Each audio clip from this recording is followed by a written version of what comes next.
Chapter 531, Karma Threads. As of this moment, the three old men off to the side were shaking, and their faces were filled with dumbstruck despair.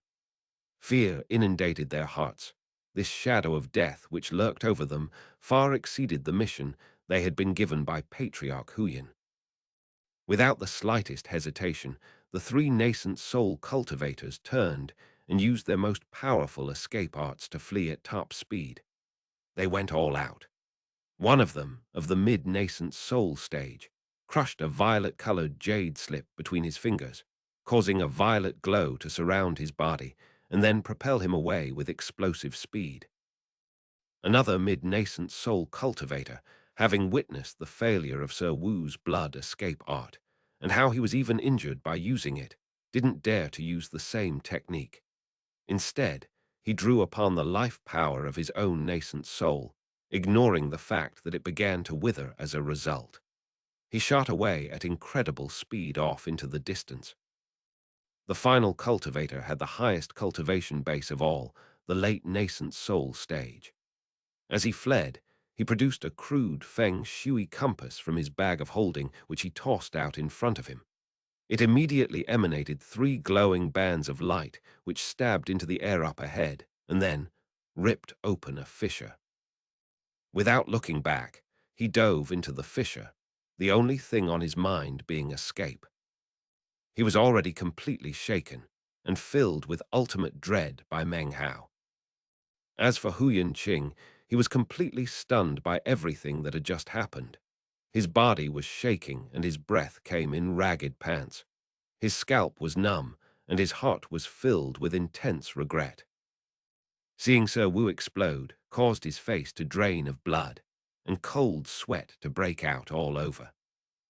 Meng Hao flicked his sleeve, sweeping away the gore that was all that remained of Sir Wu. At the same time, he pointed out with his right index finger. Instantly, several drops of blood flew toward him from the mass of gore that was flying in the opposite direction. It congealed on his fingertip into a glittering drop of blood. This blood was heart blood produced by the death of a great circle nascent soul cultivator. Meng Hao looked at the blood for a moment and then flung his hand, causing it to split into three parts that shot toward the fleeing cultivator who was surrounded by the violet qi. The drop of blood transformed into a streak of red as it shot through the air. At the same time, Meng Hao made a grasping motion with his hand. The devil's spear appeared along with an excited howling sound. Instantly, black mist roiled out, filled with ferocious faces. Strangely, once the faces saw Meng Hao standing there, they began to tremble and suddenly grew very quiet. Meng Hao hefted the spear and then tossed it out into the air. Instantly, the ferocious faces within the mist once again began to howl as they shot toward the cultivator, who was burning his nascent soul in order to flee.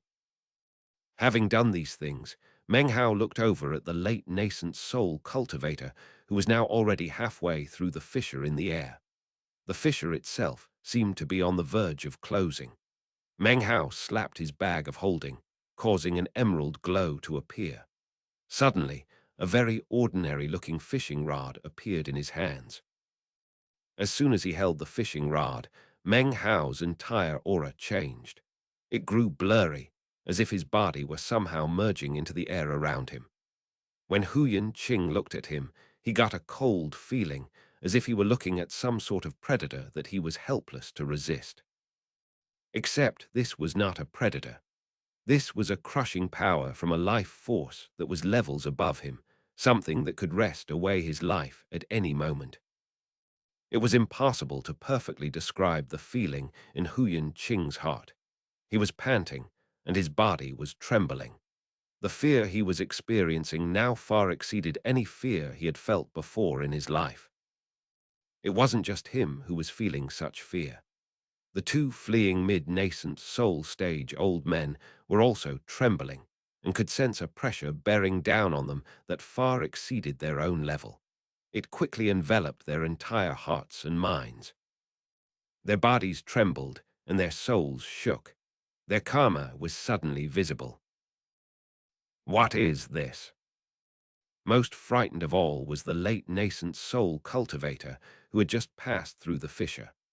Although he was on the other side of the fissure from nightmarish Meng Hao, in a different world, the trembling of his soul had reached an intense peak. It was as if some incredible, irresistible coldness were blasting across his body. What is this? Meng Hao's expression was calm as he gripped the fishing rod. The world suddenly looked different, colorless. However, bright, colorful lights were visible on top of the heads of the people in front of him. Meng Hao looked at Qiang. On top of the man's head was a mass of bright, colorful threads, all grouped together.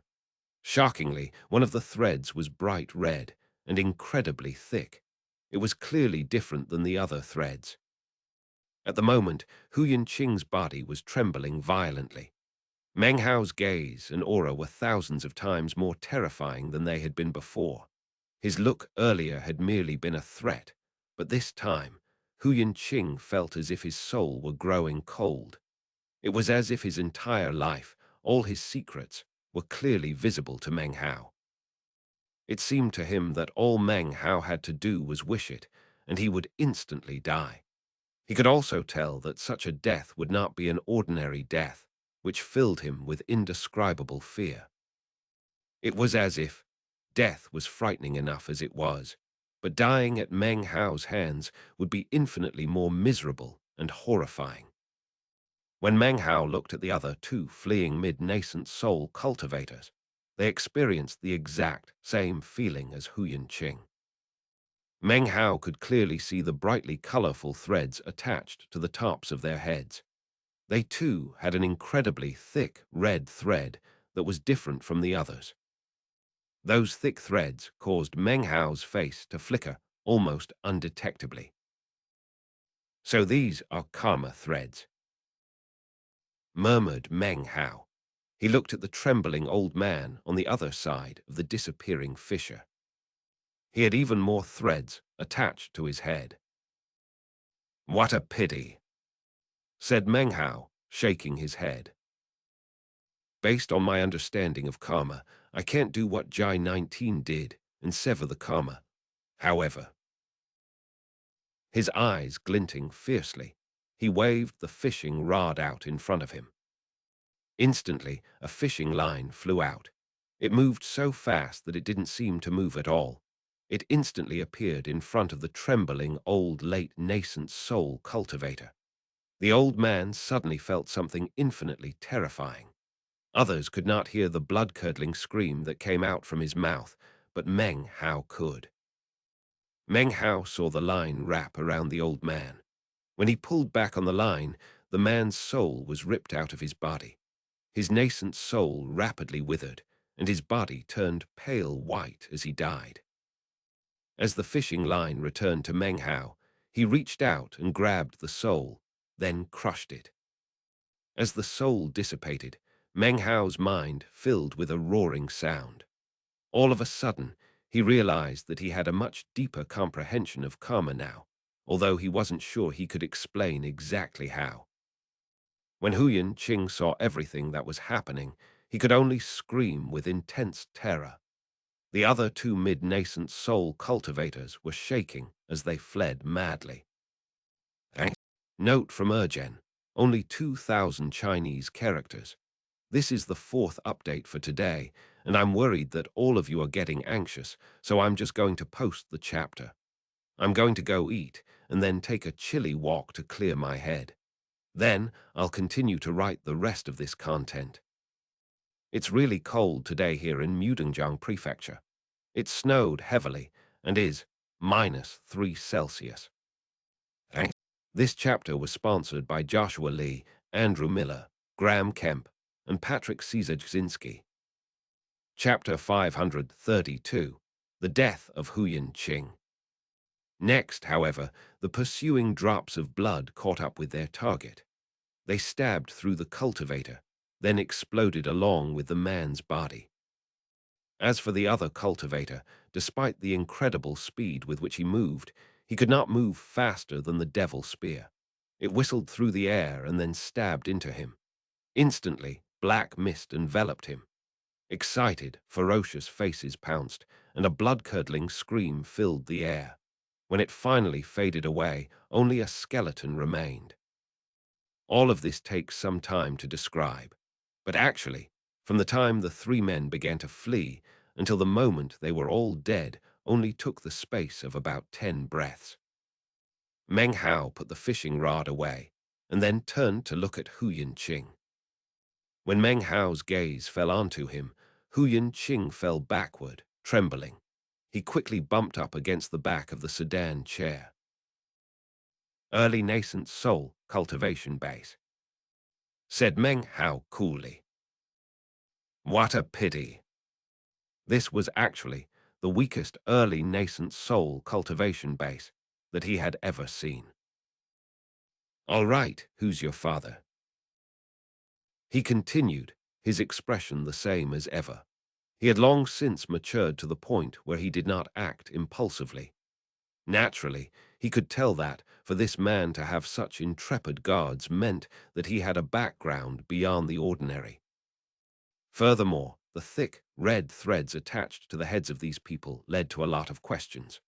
Furthermore, earlier, the man had made a comment indicating that his father had praised the spell formation of that great circle nascent soul cultivator.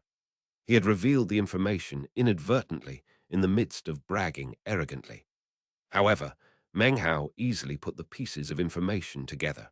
How could he not understand the underlying meaning? Hu Yinqing stared in shock.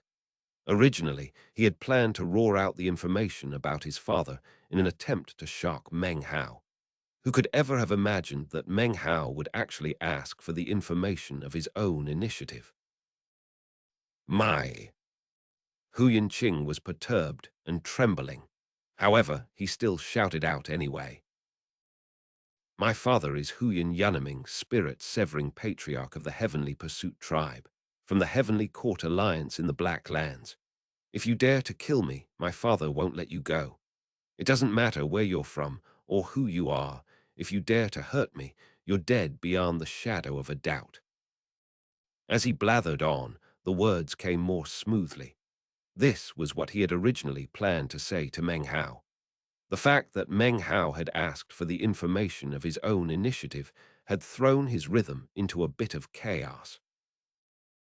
I have no plans to kill you, said Meng Hao with a chuckle. You may leave. Killing a few nascent soul cultivators was a small matter, and as for this man, Meng Hao had no feud with him. It wouldn't be worth it to kill him. Besides, he was the heir of a spirit-severing patriarch. He would definitely be equipped with life-saving magical items. If Meng Hao really did try to kill him, it would not only be troublesome, but his own identity would also surely be detected. It was not as if Meng Hao had just entered the cultivation world. He well knew that if Hu Yinqing died, then Patriarch Huyan would track him down to kill him. Although he might be able to evade Patriarch Huyan, his identity could not be kept concealed. When that happened, the whole Golden Crow clan's safety would be in danger, and Meng Hao could not allow that to happen. That was the original reason why he had chosen to allow Sir Wu and the others to leave. Unfortunately, Hu Yinqing didn't know what was best for his own good and took advantage of his powerful bodyguards to attack Meng Hao. Meng Hao quickly slaughtered them, and now that Hu Yinqing was left on his own, he would presumably be a bit more cool-headed. Even he knew that some people were not to be provoked. Meng Hao came to the conclusion that since he hadn't killed the man, he wouldn't harbor further resentment. Hu Yinqing had obviously been completely shaken by the scene from earlier. In addition, Meng Hao left a strand of divine sense on Hu Yinqing. Once he returned to his father, Patriarch Huyan, the divine sense would be discovered and provide a complete explanation. Only people of extraordinary intelligence can reach the point of becoming spirit-severing patriarchs. Meng Hao was confident that the man would accept the matter silently and not fly into a rage. You're not going to kill me, asked Hu Qing, staring in shock. All of a sudden, he got the feeling that the reason this person wasn't going to kill him had nothing to do with fear of his father, although he had no idea what the real reason was. Without hesitation, he clenched his teeth and shot away at top speed. As he did, he produced a jade slip, which he quickly used to send a summons to other Heavenly Pursuit tribe members in the area. Meng Hao ignored Hu Qing's departure. He once again crossed his legs and began to meditate quietly. He had already decided to wait here quietly before meeting up with xianxia to go to the primordial demon immortal plane. As he meditated and inspected his 7 nascent souls, a daring idea suddenly began to form in his mind. Right now I have 7 nascent souls and a divine sense with a range of 29,999 meters. 30,000 meters is the range of spirit severing. I wonder if the possibility exists to form an 8th nascent soul. What about 9? If that happened, and I had a breakthrough in divine sense, I would be comparable to the spirit severing stage. Could it be possible that doing so would aid in my understanding of spirit severing? Having reached this point in his train of thought, Meng Hao began to pant a little. His eyes suddenly began to shine brightly. After a moment, though, he realized that such a possibility wasn't very realistic. I really need to think about the matter more closely. After I give it a try, I'll have a much better idea of how feasible it is. The one-color soul procurement pill is quite interesting. Based on my understanding of the legends, it's only supposed to be effective once. However, it clearly worked twice for me. He had thought about this matter earlier, and had thought of a few possible explanations. Actually, the foundation he had built up would most likely be a rare thing even in ancient times. He had reached the 13th level of qi condensation, had formed a perfect foundation with 10 Tao pillars, reached the great circle of the perfect gold core, and had successfully combined the 5 elements. Although you couldn't say it was completely unprecedented, it wasn't far off. Furthermore, the 3 great miraculous medicines are also rare. Even in ancient times, few people would have the chance to consume even one of them. As far as the one-color soul procurement pill goes, consuming 2 wouldn't really be very much different than consuming 1. Only by consuming a large number would the cumulative effects be seen. Ancient cultivators would have no way to be so wasteful, so would naturally assume that it would only be effective if consumed once. That would of course be their understanding. Thus, the rise of the legends. Meng Hao continued to sit there, lost in thought. Hu Qing fled for several days without stopping. By now, he had received replies from several Heavenly Pursuit tribe members who were now speeding toward him. They should arrive within the amount of time it takes an incense stick to burn. As of this point, Hu Qing could finally breathe a sigh of relief. Now that he knew Meng Hao really was going to let him go, he thought back to Meng Hao's fearsomeness and laughed bitterly. The grave terror that he had experienced had enlightened him quite a bit. He felt a touch of resentment, but recalling the terror that was Meng Hao, he breathed a sigh of relief. Might as well forget about it, he thought. To tell the truth, it was me who provoked him. He might be willing to let me go, but if I keep acting the way I did before, eventually I will run into someone who will kill me. Even if my father gets revenge afterwards, that wouldn't help me at all. This whole experience is going to be a major turning point in the life of Hu Qing. From now on, I won't be like that ever again. I'm going to rise to prominence. His eyes filled with a stubborn glow as he made his decision. After he got back to the tribe, he would immediately go into secluded meditation.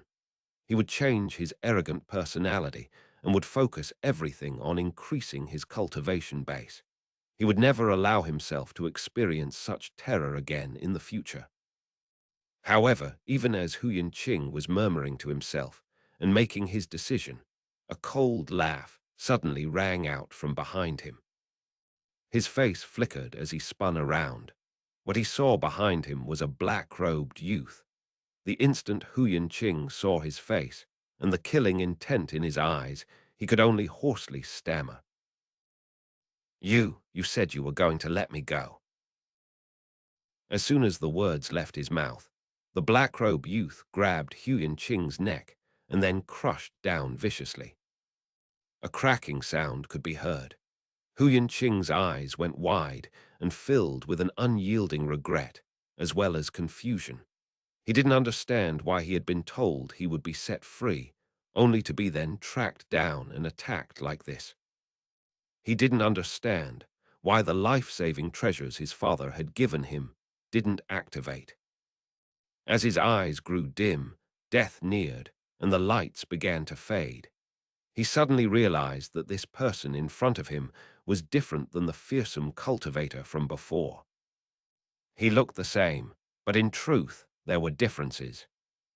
However, he could not give voice to any of those thoughts. A boom rang out as his body exploded into a haze of blood. The black-robed youth smiled, and his eyes filled with a red glow. Just when he was about to make his way off, the violet sea beneath him suddenly surged with massive waves. He heard a distant roar of fury coming from within the seawater. Damn it, this far away, and he can still sense things. So, he was in the midst of demonic transmigration earlier. The youth's face fell, and his heart began to pound. His body suddenly disappeared. However, in that moment in which he disappeared, 3 days' journey away, Meng Hao sat cross-legged on the surface of the sea, his fury burning. He suddenly shot into the air, the power of a rock exploding out within him. He flew forward at incredible speed. Sonic booms split the air as he shot toward the black-robed youth. "You dare to try to frame me." Note from Deathblade. So, should I have hidden the chapter title or not? Chapter 533, Chase and Kill. Meng Hao's voice seemed to ring out from the violet sea itself. It roared like shocking thunder, causing the face of the black-robed youth to instantly fall. He turned and transformed into a streak of black that shot off into the distance. "If I'd known he could detect me, I would have held off for longer," said the black-robed youth through gritted teeth. "Damn it, I wasted an opportunity. Now he knows about me earlier than expected." His face flickered as he pushed forward with all possible speed. This was none other than the human form Black Bat Cultivator. Years ago, he had been astonished by the will of Meng Hao's demonic transmigration and had fled. Later, after sensing that Meng Hao had returned, it cleverly did nothing to attract his attention. It knew that relying only on its own power to wrest the true spirit sword away from Meng Hao would be difficult. Therefore, it had decided to make use of one person to get rid of another. The result was the death of Hu Yanqing. Even though he detected me, my plan still worked. Patriarch Huyan will certainly sense his son's death. The black-robed youth's eyes glittered as he pushed forward even faster. Even as he fled, Meng Hao's face grew incredibly grim. The power of a rock exploded out around him, transforming into incredible speed. Sonic booms continued to echo out as he shot forward toward the location of the black-robed youth. The reason why he was able to lock down such a specific location had to do with the violet sea, as well as the strand of divine sense that he had left on Hu Yanqing. It didn't matter that the black-robed youth was quite a distance away. He was still directly within Meng Hao's line of sight. "Who is this person?" thought Meng Hao, his face dark. "Why does he look so much like me? It doesn't seem as if he's in disguise. That seems to be his true appearance." Meng Hao spent some more time to analyze the young man using the power of his locating technique. After enough time passed for an incense stick to burn, his eyes widened. The black bat. Although the black bat had changed a lot from before, there was still a faint branding on it, placed there by Meng Hao years ago and impossible to wipe away. Meng Hao's eyes glittered with killing intent. Killing Huyan Qing was obviously a bold-faced attempt to frame him and would be difficult to explain. It would all come down to how Patriarch Huyan chose to react. Meng Hao's face darkened, and his eyes filled with determination. He chose not to spend any more effort thinking about the situation with Huyan Qing. Instead, he focused all his killing intent on the black-robed youth. The distance between the two of them grew shorter. Meng Hao's speed seemed without limit. The black-robed youth was also incredibly fast, although he couldn't possibly compare to Meng Hao. I'm going to have to change my plan, he thought. I can't stay in the Western Desert anymore. In any case, even though he discovered my plan to frame him, he still won't be able to catch up to me for another day, no matter how fast he is.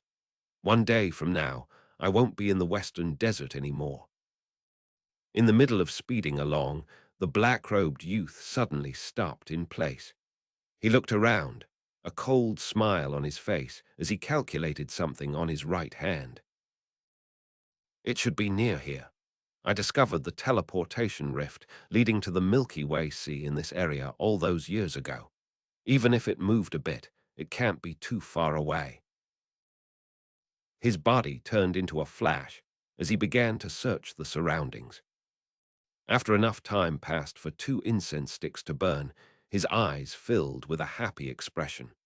He stopped in mid-air to perform a double-handed incantation, then pointed straight out.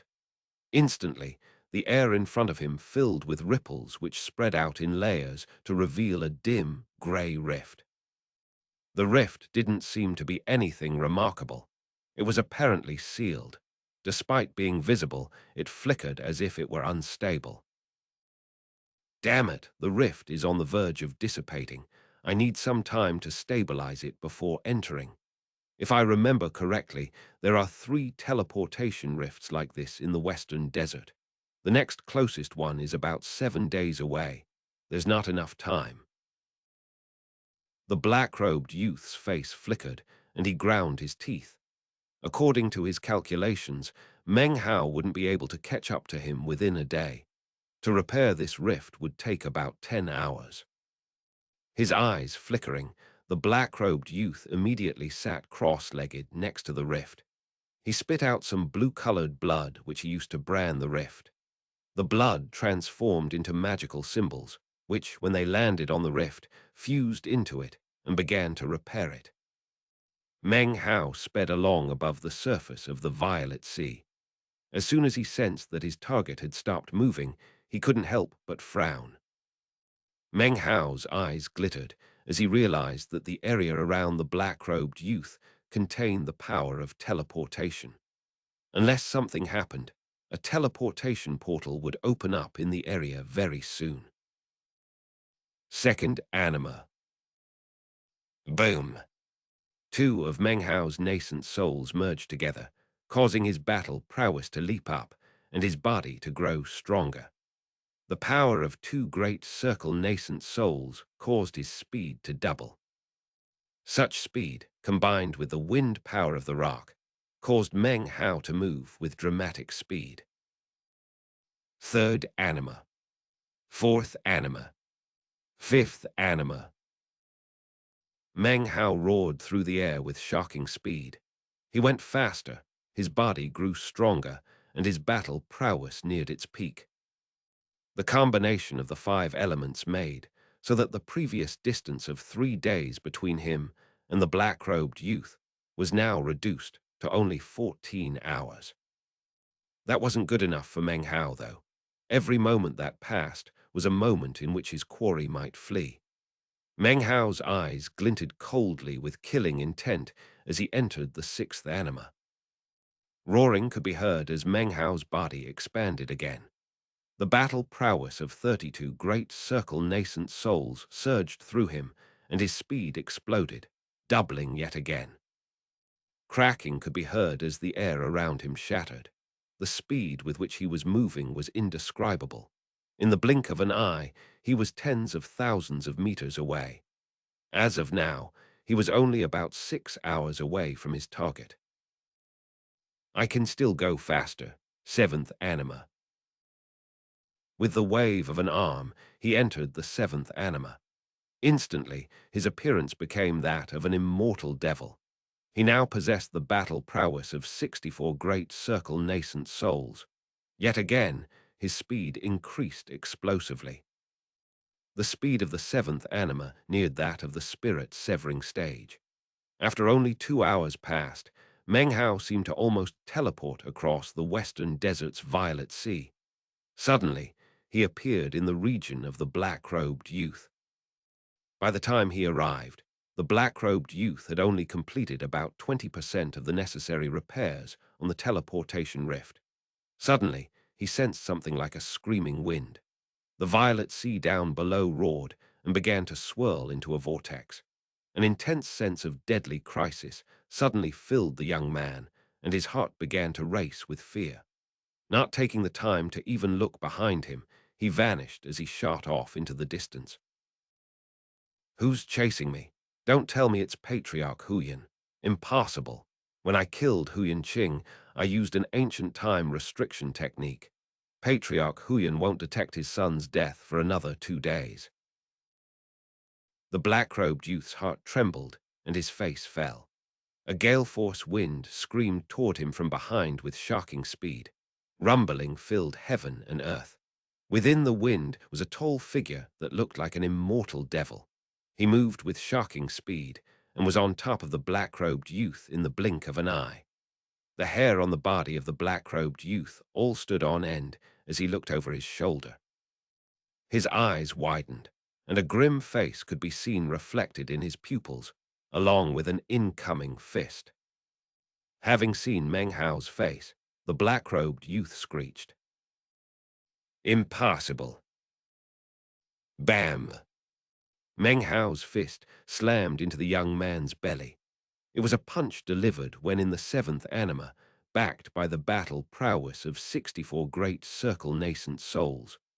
The power exploded out through the body of the black-robed youth. A massive roar lifted up into the air. Blood sprayed from the young man's mouth, and his body began to fall apart. His stomach completely caved in, transforming into a mass of mangled, bloody flesh. His entire person shot backward and continuously coughed up multiple mouthfuls of blood. His expression was one of astonishment and utter disbelief, and his face was pale white.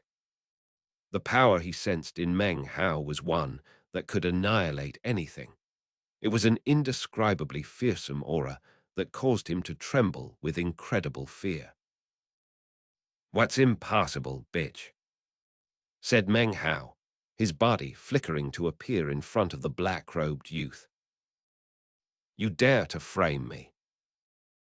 His right hand clenched into a fist again. Bang! The black-robed youth let out a blood-curdling shriek as he was once again sent tumbling backward. This time, his abdomen literally exploded, ripping off the bottom half of his body, wiping it away in a haze of blood. The only thing left was his upper torso. Suddenly, his back ripped open, and 2 huge bat wings unfurled. They virtually blurred as he shot away at high speed. "Wanna run?"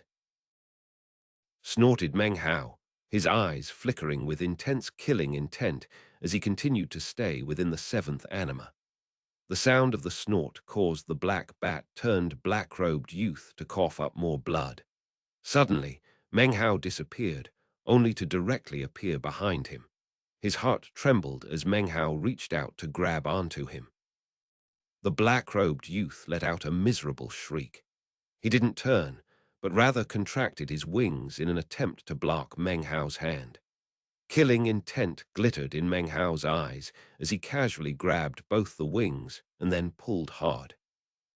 A blood-curdling scream could be heard as the 2 wings were completely ripped off of his body. Blood showered from the young man's mouth. He suddenly flashed, reappearing off in the distance. The bottom half of his body had been ripped off, along with his wings. He was in a dire situation. However, it was at this point that within his left eye suddenly appeared the image of a corpse. "How can you be so powerful?" he said, his face pale. "This is impossible."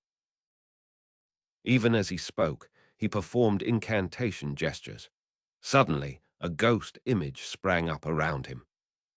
Meng Hao flicked his hand to toss away the two wings, then looked coldly at the black-robed youth. "You backstabbing bastard," said Meng Hao. "I helped you unseal yourself that year, giving you the power to recover. Despite all that, you still try to secretly harm me."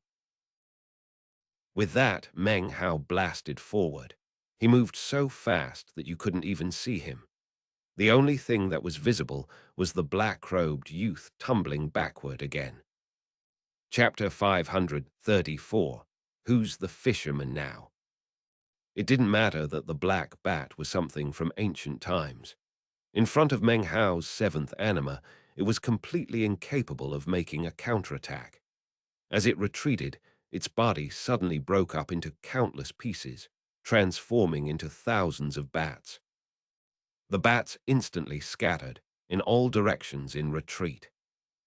Meng Hao was currently consumed with the desire to kill. He gave a cold snort and then waved his right hand. The devil's spear appeared in front of him. He slapped it, sending power from his cultivation base exploding inside. The spear instantly exploded. The resulting black mist expanded out, filled with innumerable vicious faces that shot toward the fleeing bats and began to consume them. In the blink of an eye, countless miserable shrieks filled the air. After only a few breaths of time, there were only a few hundred bats left from the original group of thousands. The remaining bats quickly reformed.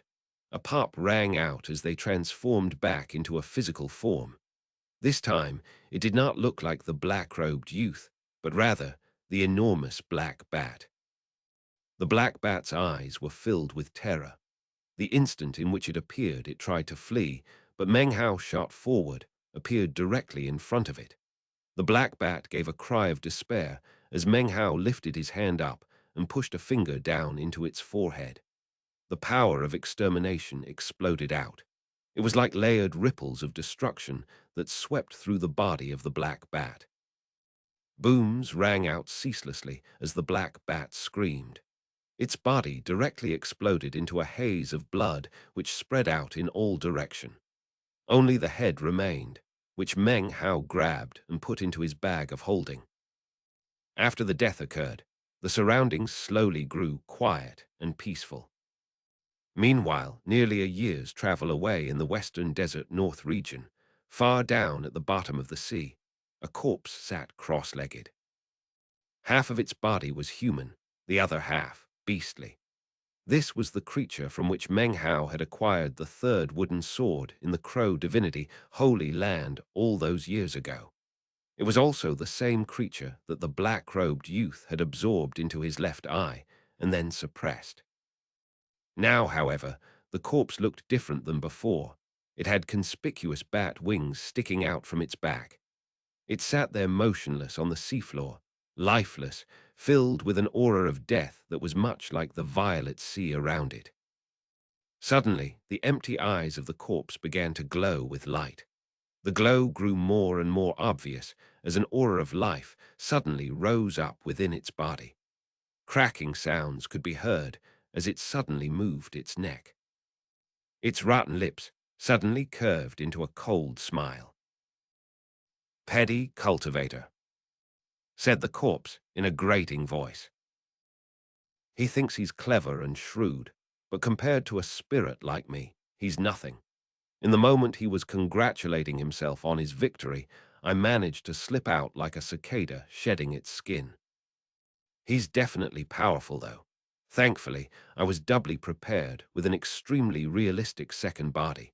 Even the will of that body actually wasn't aware that my true self was doubly prepared. Too bad it really was killed. However, that's also a good thing, because he thinks that I've perished. I can watch on secretly to see what conflicts develop between him and Patriarch Huyin. When the crane and the clam fight, it's the fisherman who benefits, and I am the fisherman. The corpse's smile grew even colder and grimmer. This corpse was the true black bat. Even as it sat there at the bottom of the sea, Meng Hao was back at the location in which he had killed the black-robed youth, frowning. Everything had happened too smoothly, almost like water being poured down a gutter. It was like nothing had even happened at all. The profundity of Meng Hao's cultivation base made everything incredibly simple. However, Meng Hao still felt as if something weren't right. Muttering to himself, his eyes flickered as he pulled out the Jai clan fishing rod. The instant he touched the rod, a strange light flickered in his eyes. He watched as the bits of flesh and blood which were scattered around, the remains of the black bat, suddenly stopped moving. On each piece of flesh or blood, karma threads could be seen. Shockingly, almost all of the karma threads were heading in the same direction. Meng Hao's eyes flashed in concentration. His will began to follow the karma threads through the air until they sank into the violet sea. They continued onward north to the seafloor, where he finally saw the corpse with its grim smile. As soon as his gaze fell upon the corpse, its face flickered, and it looked up in disbelief. At the same time, Meng Hao's will vanished from the karma threads. He returned to his normal state and put the fishing rod away, his face extremely dark. So something was going on, he said, looking toward the western desert north region, killing intent flickering in his eyes. Back in north, the black bat's eyes shone with a mysterious light, and its expression was one of fear, then suspicious. Finally, it grew even grimmer than before. I mustn't underestimate this guy. Just what method did he use to find me so easily? It gives me a very strange feeling. It rose to its feet thoughtfully, then shot up out from within the violet sea. It doesn't matter. I can't stay here anymore. I need to go hide in the Milky Way Sea. This Meng Hao is too bizarre. Its body flickered as it flew off into the distance. A year's travel away, Meng Hao took a deep breath and then slowly sank back down into the violet sea. He sat down cross-legged on the seafloor, his eyes shining with an intense desire to kill. I might be far away, but I still have ways to kill you. He closed his eyes. In that instant, he sent his will out to combine with the violet sea. As of now, Meng Hao was being incarnated into the violet sea in a way much similar to what had occurred when he was in the midst of demonic transmigration. This time, he was fundamentally awake, so he would not lose himself. Because of that, however, he would be incapable of wielding the complete power of the violet sea. The instant in which Meng Hao's will fused with the violet sea, the entire sea instantly churned with enormous waves, and roaring filled the air. In the western desert north region, the corpse was speeding along. All of a sudden, streaks of blood appeared on its body. Down below, the violet sea roared and transformed into a whirlpool. The corpse's face instantly fell. At the same time, a powerful roaring voice could be heard coming from within the whirlpool. You want to frame Meng Hao and get away scot-free? I don't think so. The voice became a roar like that of thunder, causing the corpse's face to fall even further. It took a deep breath. After pausing for a brief moment, it shot off as fast as possible. As it fled, the water on the surface of the violet sea in the western desert north region began to congeal together. A gigantic hand suddenly began to stretch up out from the deep waters. The hand shot up toward the fleeing corpse. The instant that the hand touched the corpse opened its mouth to speak strange, complex words. The words transformed into a power that seemed to be of a different world, filled with ancient archaicness. Boom! The explosive power of the words caused ripples to surround the corpse. Within the ripples could be seen reflections of an ancient world that had existed an indefinite amount of years in the past. The view was indistinct, but a roaring sound filled the air nonetheless. The violet sea hand collapsed. However, the corpse's aura had clearly been weakened. Without hesitation, it shot away at top speed. However, even as it did, 8 more enormous hands suddenly began to rise up out of the sea, stretching out toward the fleeing corpse to reach toward it. Booms rose up into the sky and echoed out across the sea waters. The corpse, its face filled with astonishment, spit out some life chi. It performed a double-handed incantation, causing an undulating power to appear, some type of magical technique Meng Hao had never seen before. It was formed of numerous bizarre magical symbols, each one of which seemed to pulse with a unique power that the violet sea was incapable of resisting. Down in the violet sea, Meng Hao gave a cold snort. Even as the black bat corpse grew weaker and weaker, an enormous face suddenly began to bulge out of the surface of the sea. The face was none other than Meng Hao's. Meng Hao might have been submerged on the bottom of the seafloor, but his will was engaged in fierce battle with the black bat corpse. Meanwhile, back in the Black Lands, in a mountain valley filled with peach blossoms, was the enormous temple gate of the Heavenly Pursuit tribe. The valley was filled with bird songs and the lovely fragrance of flowers. It was like a realm of immortals. In one particular pavilion were 2 middle-aged men. One was sitting in meditation, the other was standing. One wore a black robe, the other a white one. However, their facial features were exactly alike. The white-robed man sat cross-legged in meditation, unmoving. It seemed as if his will were eternally fused into the world.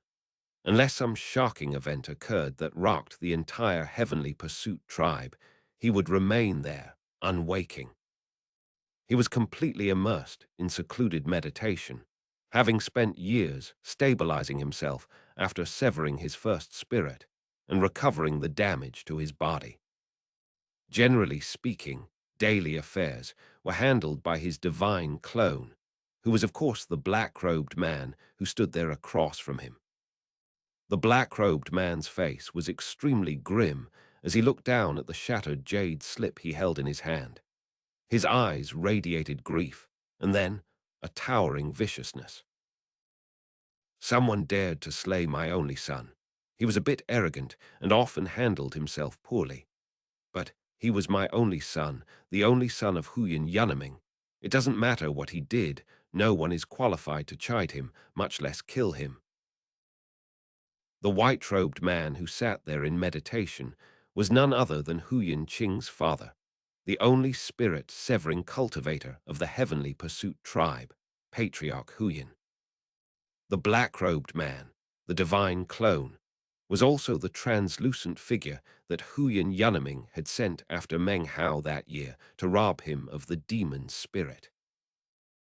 If someone cuts off the line of Huyan Yunaming, then I will exterminate his entire clan. The black-robed man flicked his sleeve and disappeared. When he reappeared, he was in midair above the Black Lands. His body flickered, and he was then outside of Blackgate Fort. Shockingly, he used greater teleportation again, and was now in midair above the Violet Sea. His divine sense shot out, sweeping about the area, looking for the location where Huyan Qing had been killed, as well as the person who killed him. A few hours later, he found the location. As he floated there thoughtfully in midair, his face grew grimmer and grimmer. He waved his hand, causing Huyan Qing's life slip to transform into ash. As the bits of ash floated out to fill the area, they began to glow. The softly glowing lights began to interlock, transforming into a screen. Visible on the screen was none other than the black-robed youth. This chapter was sponsored by TF. Chapter 535, Will of a True Spirit. Patriarch Huyen looked down at the screen which was formed from the dust of the jade slip, and his eyes began to shine brightly. There was something about the person depicted that seemed familiar. He studied the face for a moment, whereupon his aura suddenly grew dark and cold. It's him, the totemic sacred ancient of the Golden Crow tribe. He had a second demon spirit which I went after, only to be stopped by that strange woman. She left me with no choice but to flee. He thought for a moment before his eyes suddenly glittered, and he suppressed the grief in his heart. He had suddenly noticed a few odd things. Before ģÄÉ died, none of the life-saving treasures that I gave him activated. That's the first strange thing. Furthermore, he clearly died a day ago. However, something was deliberately preventing me from detecting the death until now. This image is very clear, almost as if this person were deliberately making sure that ģÄÉ would remember his face. After thinking for a moment, Patriarch Huyen began to perform an incantation with his right hand. After a long moment passed, he looked up and then vanished. It wasn't long before he reappeared in the location where Meng Hao had destroyed Sir Wu and the others. He looked around carefully for a while before his eyes began to glow with killing intent. Wu Huai died here, as well as the others. Clearly, they were killed by a cultivator of the great circle of the nascent soul stage. His battle prowess is beyond ordinary. However, ģÄÉ was killed in a different location. Patriarch Huyen had lived for many years and was as crafty as a fox. Were he not incredibly intelligent, he would never have been able to achieve the illustrious position of tribal patriarch. Based on the clues, he was immediately able to piece together what really happened. It was obvious to him that the great circle nascent soul cultivator had only killed the men in this location. Afterward, he had allowed Huyen Qing to leave. Let's check the appearance of the person who killed Wu Huai and the others, and everything will be made completely clear. Patriarch Huyen waved his sleeve, causing the air to ripple. Moments later, another screen appeared, upon which was visible the image of Meng Hao killing Wu Huai. Although the image was not incredibly clear, Patriarch Huyen recognized Meng Hao at a glance. At the same time, he could see some differences between Meng Hao and the black-robed youth. So, it wasn't the totemic sacred, ancient of the Golden Crow clan, who killed ģÄÉ. Now that he understood this, Patriarch Huyen turned and sent his divine sense shooting out in all directions across the violet sea. Unfortunately, he was incapable of sensing Meng Hao down at the bottom of the sea, nor could he detect the fighting that was occurring a year's travel away in the western desert north region. After searching the immediate area, Patriarch Huyen gave up. Face grim, he began to fly back to the Black Lands. Although this Meng Hao wasn't the actual perpetrator, the fact that he was being framed by that strange person shows that the two of them have some sort of connection. If I can't track down the true killer, then I need to find Meng Hao. I'll use Soul Search on him to discover the identity of the killer. That is how to solve this problem. As for Meng Hao, there's no need to go looking for him. I can force him to be a good boy and come out. Whether or not he lives through the Soul Search has nothing to do with me. He can only blame his own bad fortune. Patriarch Huyen's eyes flickered with killing intent. His plan to force Meng Hao to show his face was simple. He would simply put some pressure on the Golden Crow clan. With a cold harumph, Patriarch Huyen turned.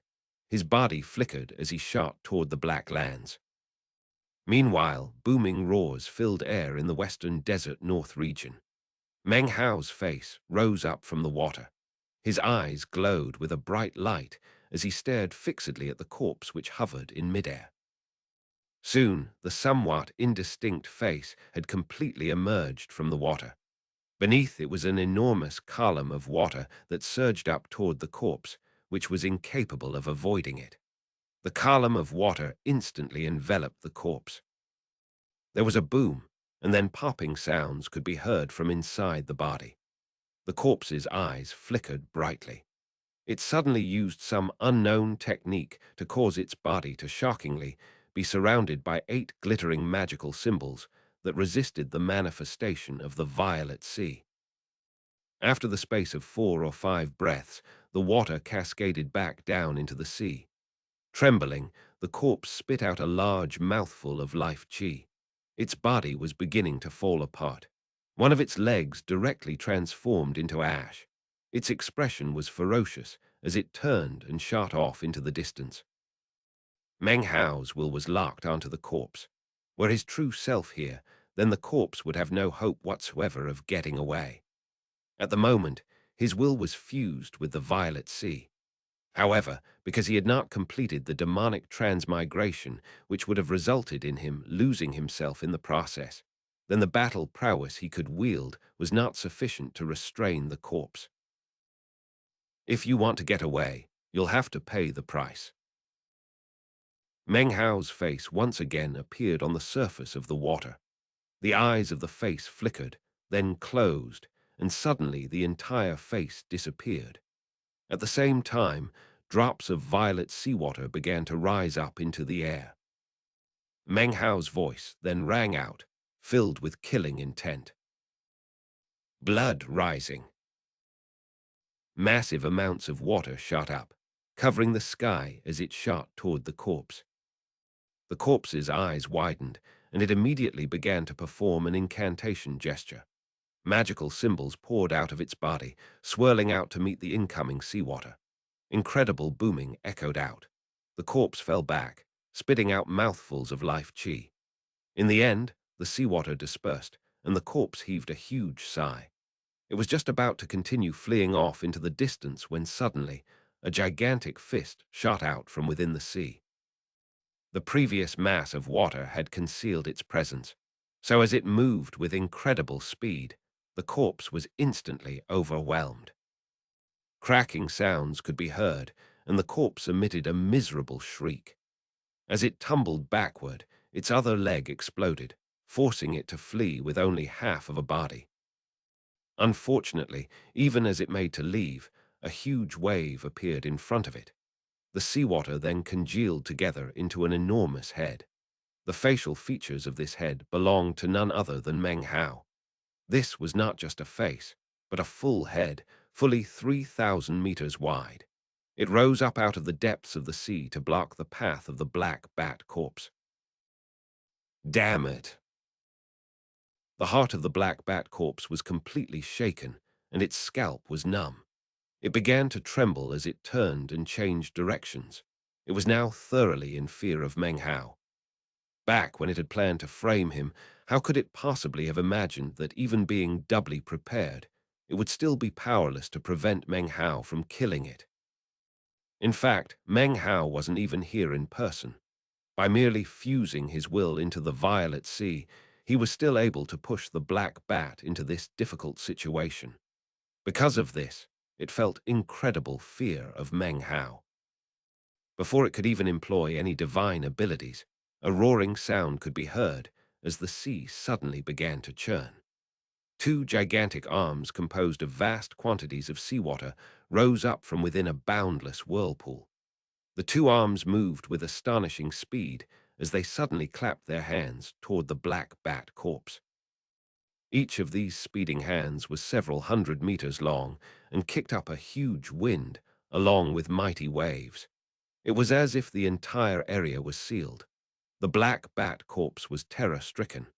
The shadow of death seemed to loom up within its heart. In this moment of grave crisis, the black bat corpse suddenly lifted its head back and let out a mournful shriek. Bat Usura, true spirit. Suddenly, a black beam shot out of its forehead. As soon as the beam appeared, everything began to tremble. The violet sea shook, and something like a ghost image of the entire world suddenly appeared. A power that seemed to stem from an otherworldly aura instantly shot out from the forehead of the black bat corpse. Meanwhile, in the starry sky outside of planet South Heaven was an enormous altar. The altar had been circling around South Heaven for innumerable years. This was planet South Heaven's most mysterious. Immortality bestowal dais. 1. The vast collection of names carved into the immortality bestowal dais suddenly began to flicker with glowing light. An archaic aura was awakening. The rumble of an ancient voice, filled with countless years, suddenly could be heard. The will of a true spirit, an actualized body in South Heaven. So, a true spirit immortal murdering sword must have appeared in the world. As to whether or not I am a false immortal, I should be able to find out after receiving a stab from that sword. Meanwhile, back in the western desert, the black bat was letting out a miserable howl. The black beam emanating from its forehead gradually expanded, enveloping its entire head, seemingly growing weaker as it did. At the same time, the two arms of seawater grew closer.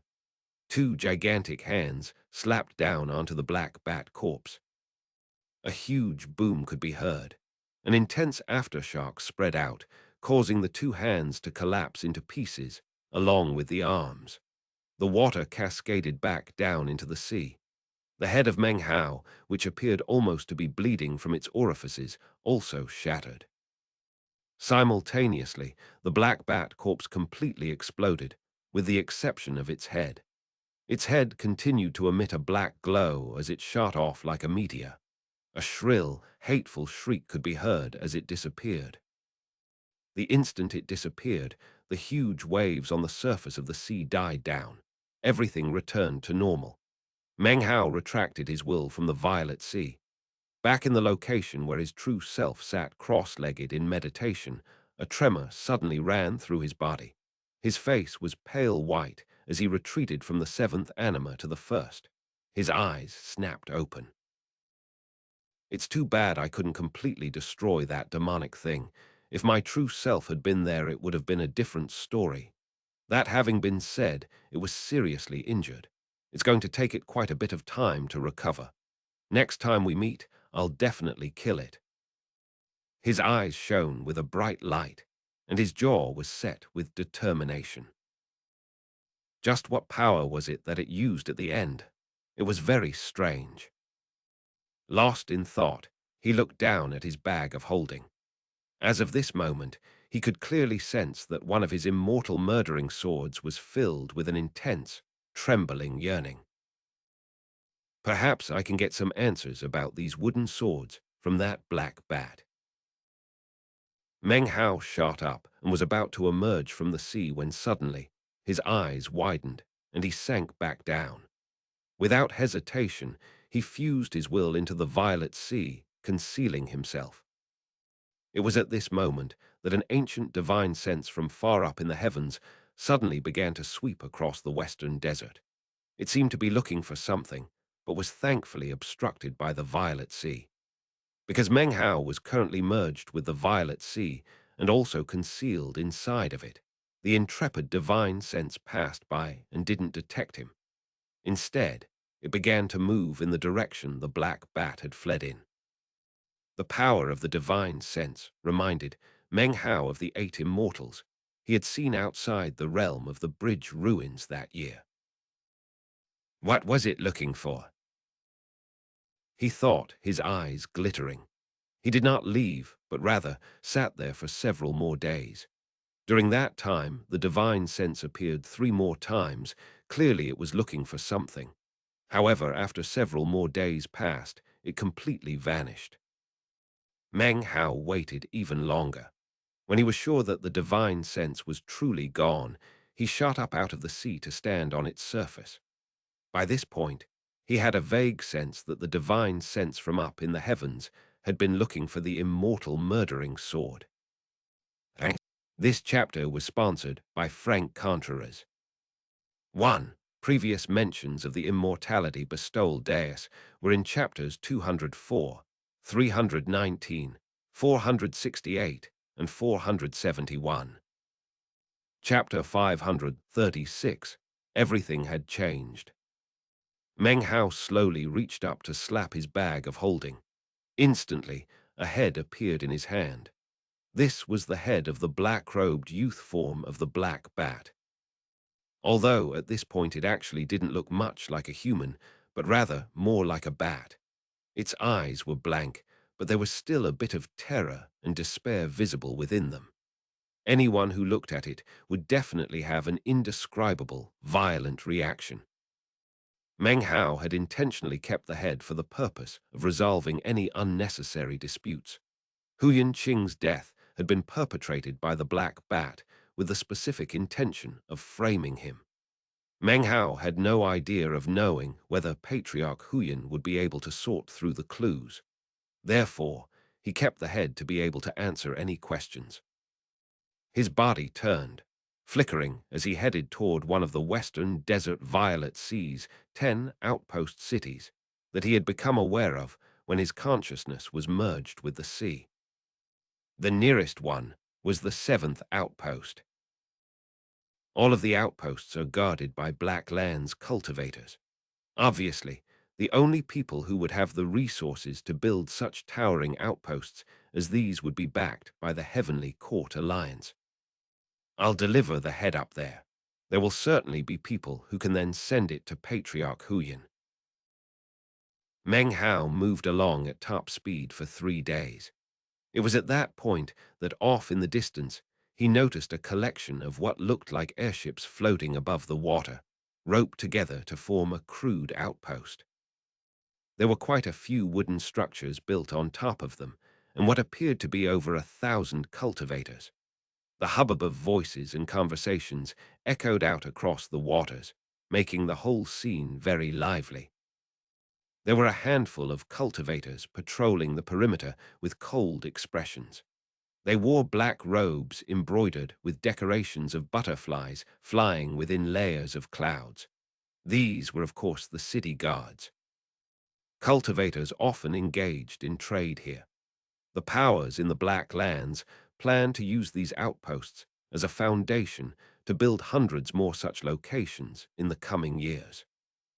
There were, of course, spell formations protecting the outpost from divine sense. Unless Meng Hao went past the first anima, he would have difficulty extending his divine sense inside. Meng Hao neared the city at around noontime. His approach instantly attracted the attention of the cultivators in the outpost, especially the city guards, whose eyes went wide. Meng Hao's great circle nascent soul cultivation base instantly put them on guard. They did nothing to block his way, instead allowing him to enter the city unobstructed. As soon as he entered the city, Meng Hao could feel the power of a spell formation sweep over him, much like divine sense. It covered his entire body, then suddenly paused, as if it were preparing to lock him down in place so that he couldn't move.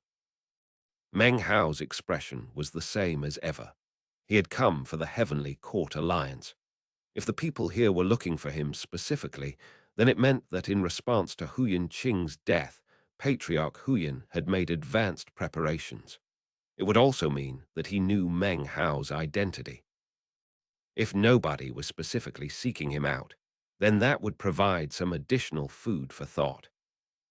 Even as Meng Hao arrived, 2 old men sat meditating in a particularly luxurious airship among the numerous airships that made up the outpost. One of the men wore a long red robe and was of the late nascent soul stage. The other old man next to him wore a black gown and had some brightly colored totem tattoos on his face. His eyes were closed, and he emanated the fluctuations of a nascent soul cultivation base that was nearing the Great Circle, but was still some distance away. These 2 men were the most powerful experts dispatched to this location by the Heavenly Court Alliance. As soon as Meng Hao stepped foot into the outpost, a flickering, glowing screen suddenly appeared in front of the 2 old men. They both opened their eyes to look at the screen, whereupon they saw Meng Hao. On the screen, Meng Hao was surrounded by pulsing red lights. The lights were not coming from Meng Hao, but rather the outpost's spell formation. They were marking out his location. Level red on the wanted list. This person. It's him. That's the guy that Patriarch Huyen personally put onto the wanted list a few days ago. The eyes of the two old men widened as they looked at each other. Both of them had expressions of concentration and thoughtfulness. I remember that according to the information on the wanted list, if you notify Patriarch Huyen, you can acquire a magical item personally created by him. And if you capture this man alive, then Patriarch Huyen will owe a personal debt. The fires of anticipation burned within the eyes of the two men. They were clearly both thinking the same thing. They looked at each other for a moment, and their faces filled with determination. As cultivators, they did not fear danger. What they feared was lacking the courage to face danger. After all, great rewards come only from facing great danger. Earning a personal debt from a spirit-severing patriarch was definitely worth facing danger in this situation. Even though this cultivator seemed to have a strange cultivation base that was at the great circle of the nascent soul stage, they had the cooperation of other nascent soul cultivators, plus the spell formation. It was not an impossible task. Activate the spell formation. All nascent soul cultivators, the time has come to make our move. Almost at the same moment in which all the nascent soul cultivators in the seventh outpost were receiving the message of the two old men, Meng Hao was walking through the crowds in the middle of the outpost. He looked around at all the hustle and bustle, somewhat in a trance. Now that he thought about it, he had just emerged from more than 100 years of secluded meditation.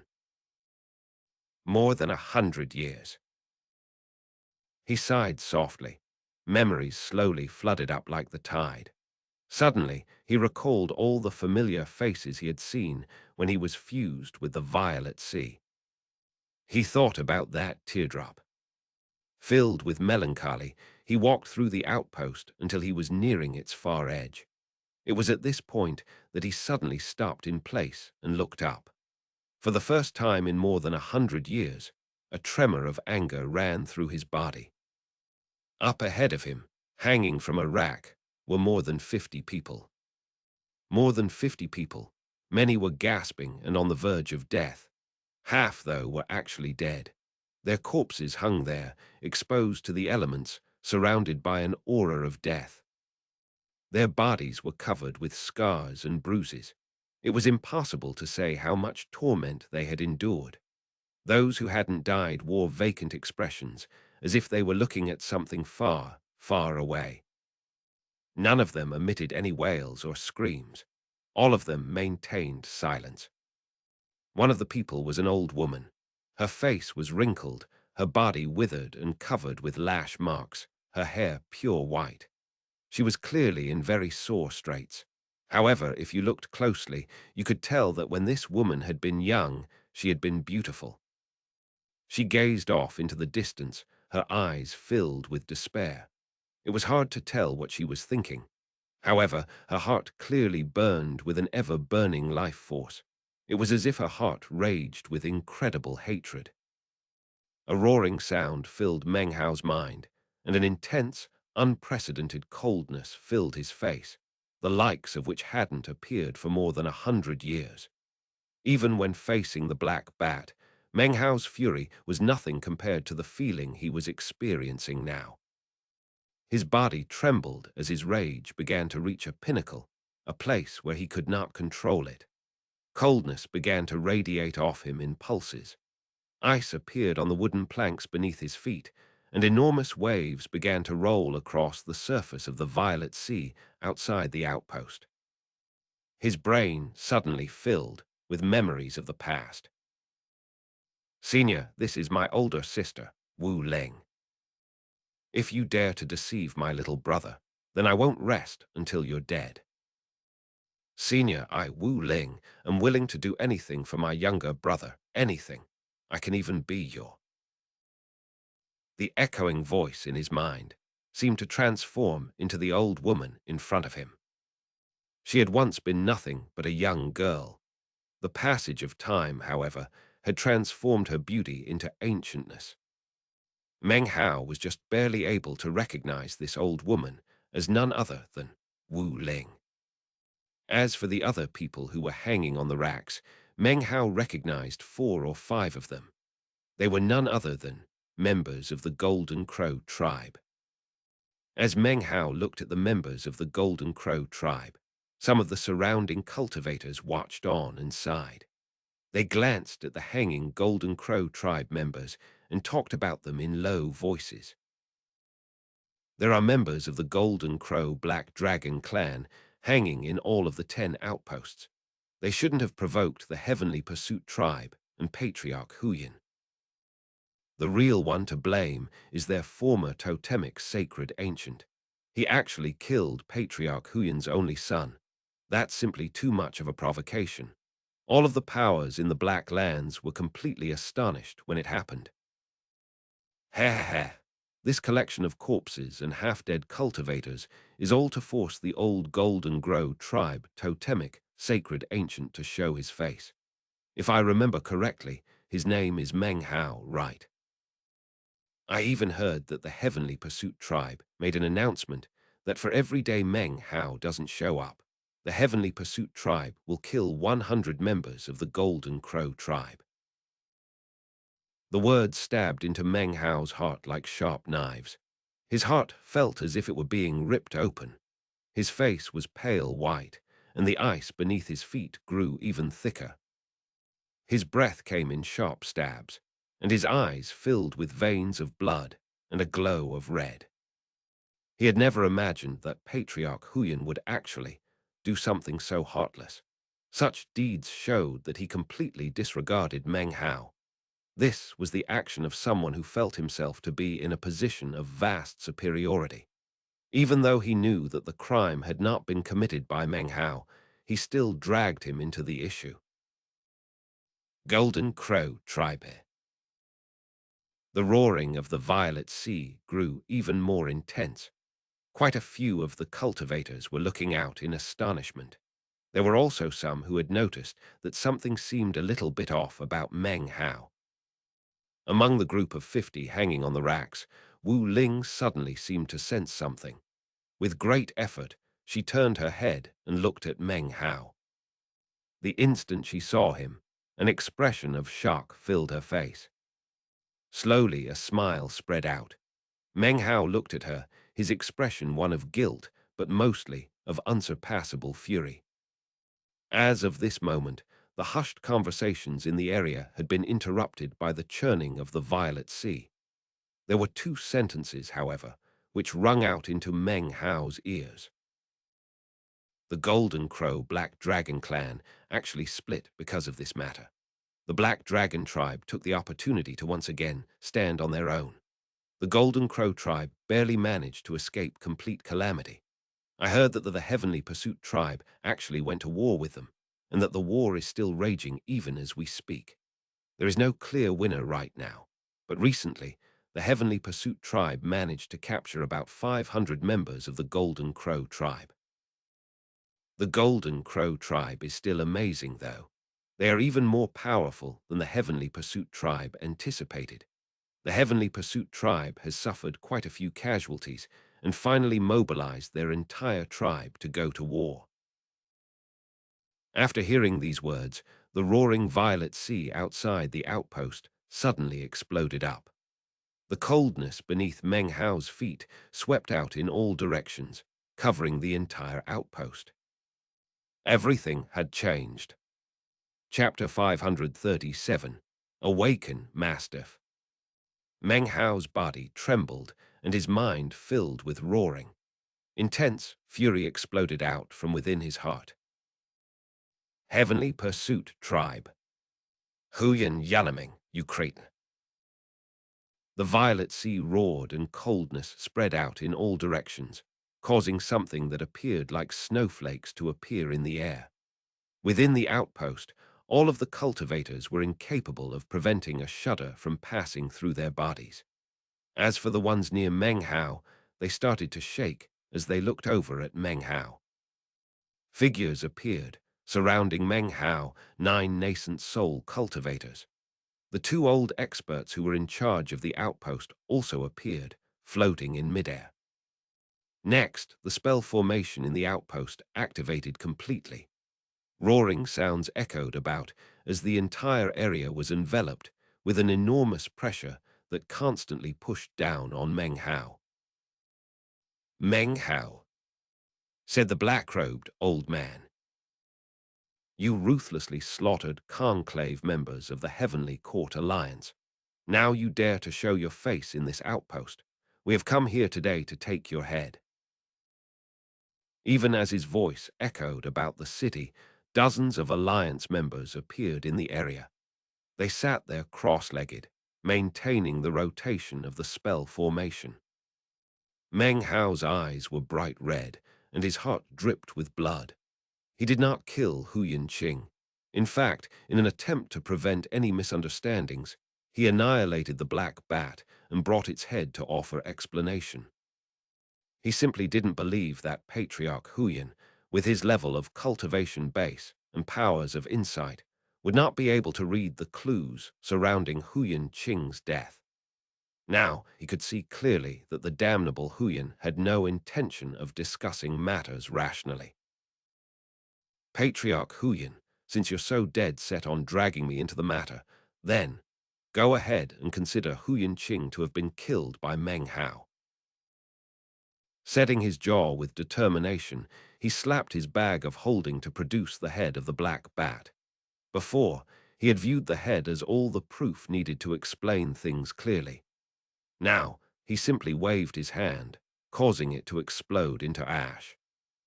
As the head transformed into ash, the killing intent in Meng Hao's eyes exploded to incredible heights. His aura suddenly became icy to a shocking extent. "Heavenly Pursuit Tribe, as long as I, Meng Hao, am alive on this earth, I will wipe out your tribe and all your bloodlines." With that, Meng Hao waved his sleeve, causing a powerful wind to kick up. It swept the dozens of Golden Crow tribe members up off the racks and then deposited them on the ground. After that, the wind transformed into life force, which nourished Wu Ling and the others, restoring them to health. As for the dead tribe members, there was nothing that could be done for them now. Including Wu Ling, there were 4 or 5 original Crow Divinity tribe members who had traveled the long campaign trail with Meng Hao. When they saw Meng Hao, their bodies trembled and their eyes filled with intense excitement and determination. They immediately knelt and kowtowed to Meng Hao. In the loudest voices they could possibly muster, they shouted out, releasing all the pressure and hope that existed within their hearts. "Greetings, sacred ancient." The other tribe members were people who had been born in the past 100 years. They had never seen Meng Hao before, but they had seen his statue. Now that they were able to personally lay eyes on this most senior member of the tribe, they began to tremble. Their faces pale, they ignored the weakened state of their body to drop to their knees and kowtow. They too shouted, "Greetings, sacred ancient." Their voices echoed out in all directions. When you added the words spoken by the black-robed old man, whose tone made it sound as if he were facing a mortal enemy, the rest of the cultivators in the 7th outpost felt their hearts shaking. Their eyes went wide as they looked at Meng Hao. Now that they thought about it, all of them had heard legends about Meng Hao during the past 100 years. Without a single exception, the legends spoke of how Meng Hao had single-handedly led his tribe out from the western desert north region. That really is Meng Hao, the totemic sacred ancient of the Golden Crow tribe. So that's him. As Meng Hao's aura billowed up, and the surrounding cultivators recognized who he was, cries of alarm could be heard. The faces of the 9 nascent soul cultivators from the Heavenly Court Alliance, as well as the 2 old men, instantly changed. They clenched their teeth and attacked, shooting directly toward Meng Hao. At the same time, the roaring power of the spell formation descended onto Meng Hao. It was like some sort of intense pressure that caused his cultivation base to weaken, limiting him to the mid-nascent soul stage. This was the full power of a spell formation that had been constructed by a spirit-severing patriarch of the Heavenly Court Alliance. Its power was extraordinary. Were it not, it wouldn't have been set up as the ultimate weapon of the Great Outpost. Even someone of the great circle of the nascent soul stage would be severely weakened by the intense pressure from the spell formation. It was also this incredible power that caused the two old men stationed here to be so confident in being able to fight Meng Hao. At the same time that the power of the spell formation descended, 11 nascent soul cultivators appeared near Meng Hao, filled with killing intent. A blast of brilliant color could be seen as magical items, divine abilities, magical techniques, and totems were all unleashed in attack.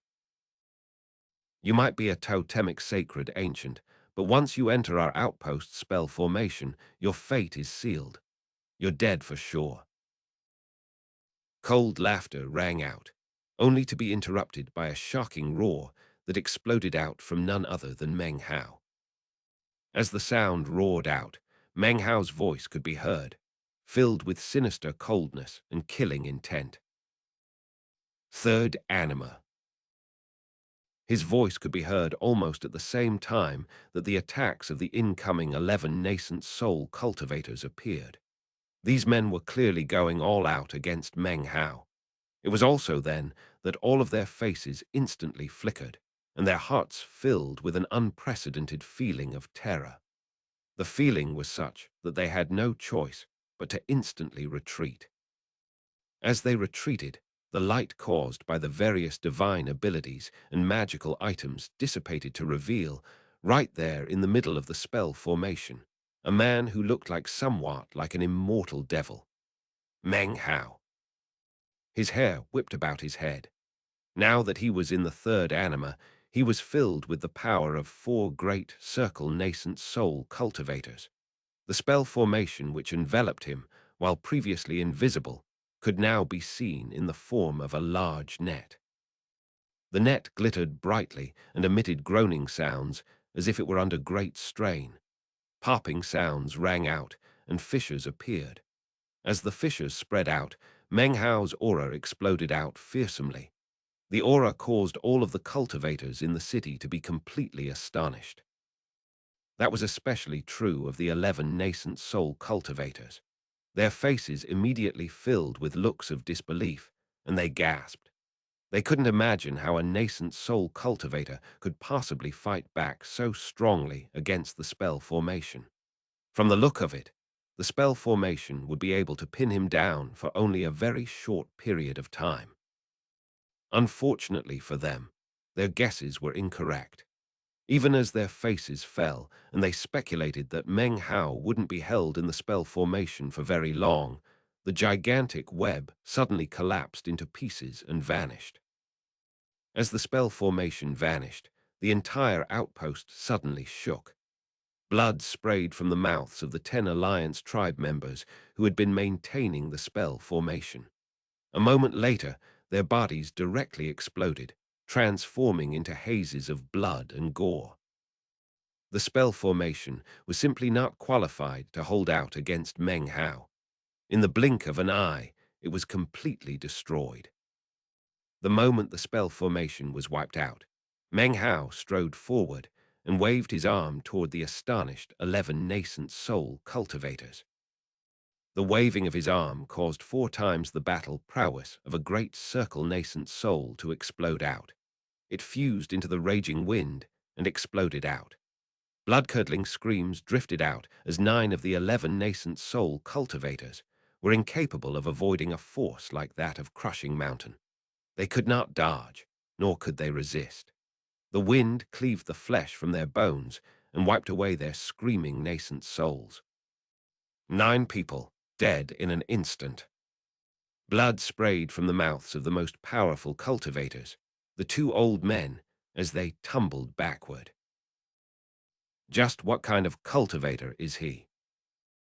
That's not an ordinary great circle nascent soul cultivation base. That's halfway to spirit severing. As they tumbled backward, their physical bodies were shredded into pieces, leaving behind only their nascent souls. Letting out unprecedented shrieks of regret, they spared nothing in their attempts to flee at top speed, their hearts filled with ultimate terror. The scene caused the rest of the cultivators in the city to be filled with shock. They began trembling, their gazes filled with intense alarm and astonishment as they looked at Meng Hao.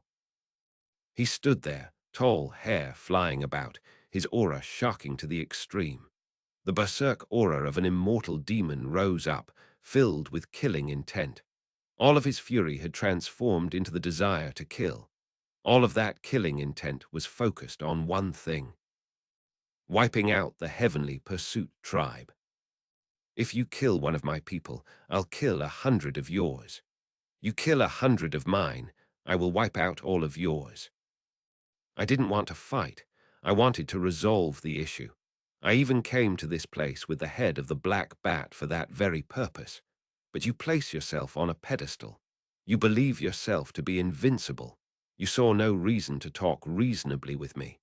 Well then, I might as well go to war. Meng Hao's body suddenly flew up into the air. His eyes were red as he looked toward the two fleeing old men. He did not pursue them. Instead, he closed his eyes. His fury, his desire to kill, his determination, all transformed into an intense stimulation. It was a stimulation like tidewaters which poured into the blood-colored mask that rested inside his bag of holding. It reached inside and touched the blood mastiff which had been asleep for nearly 200 years.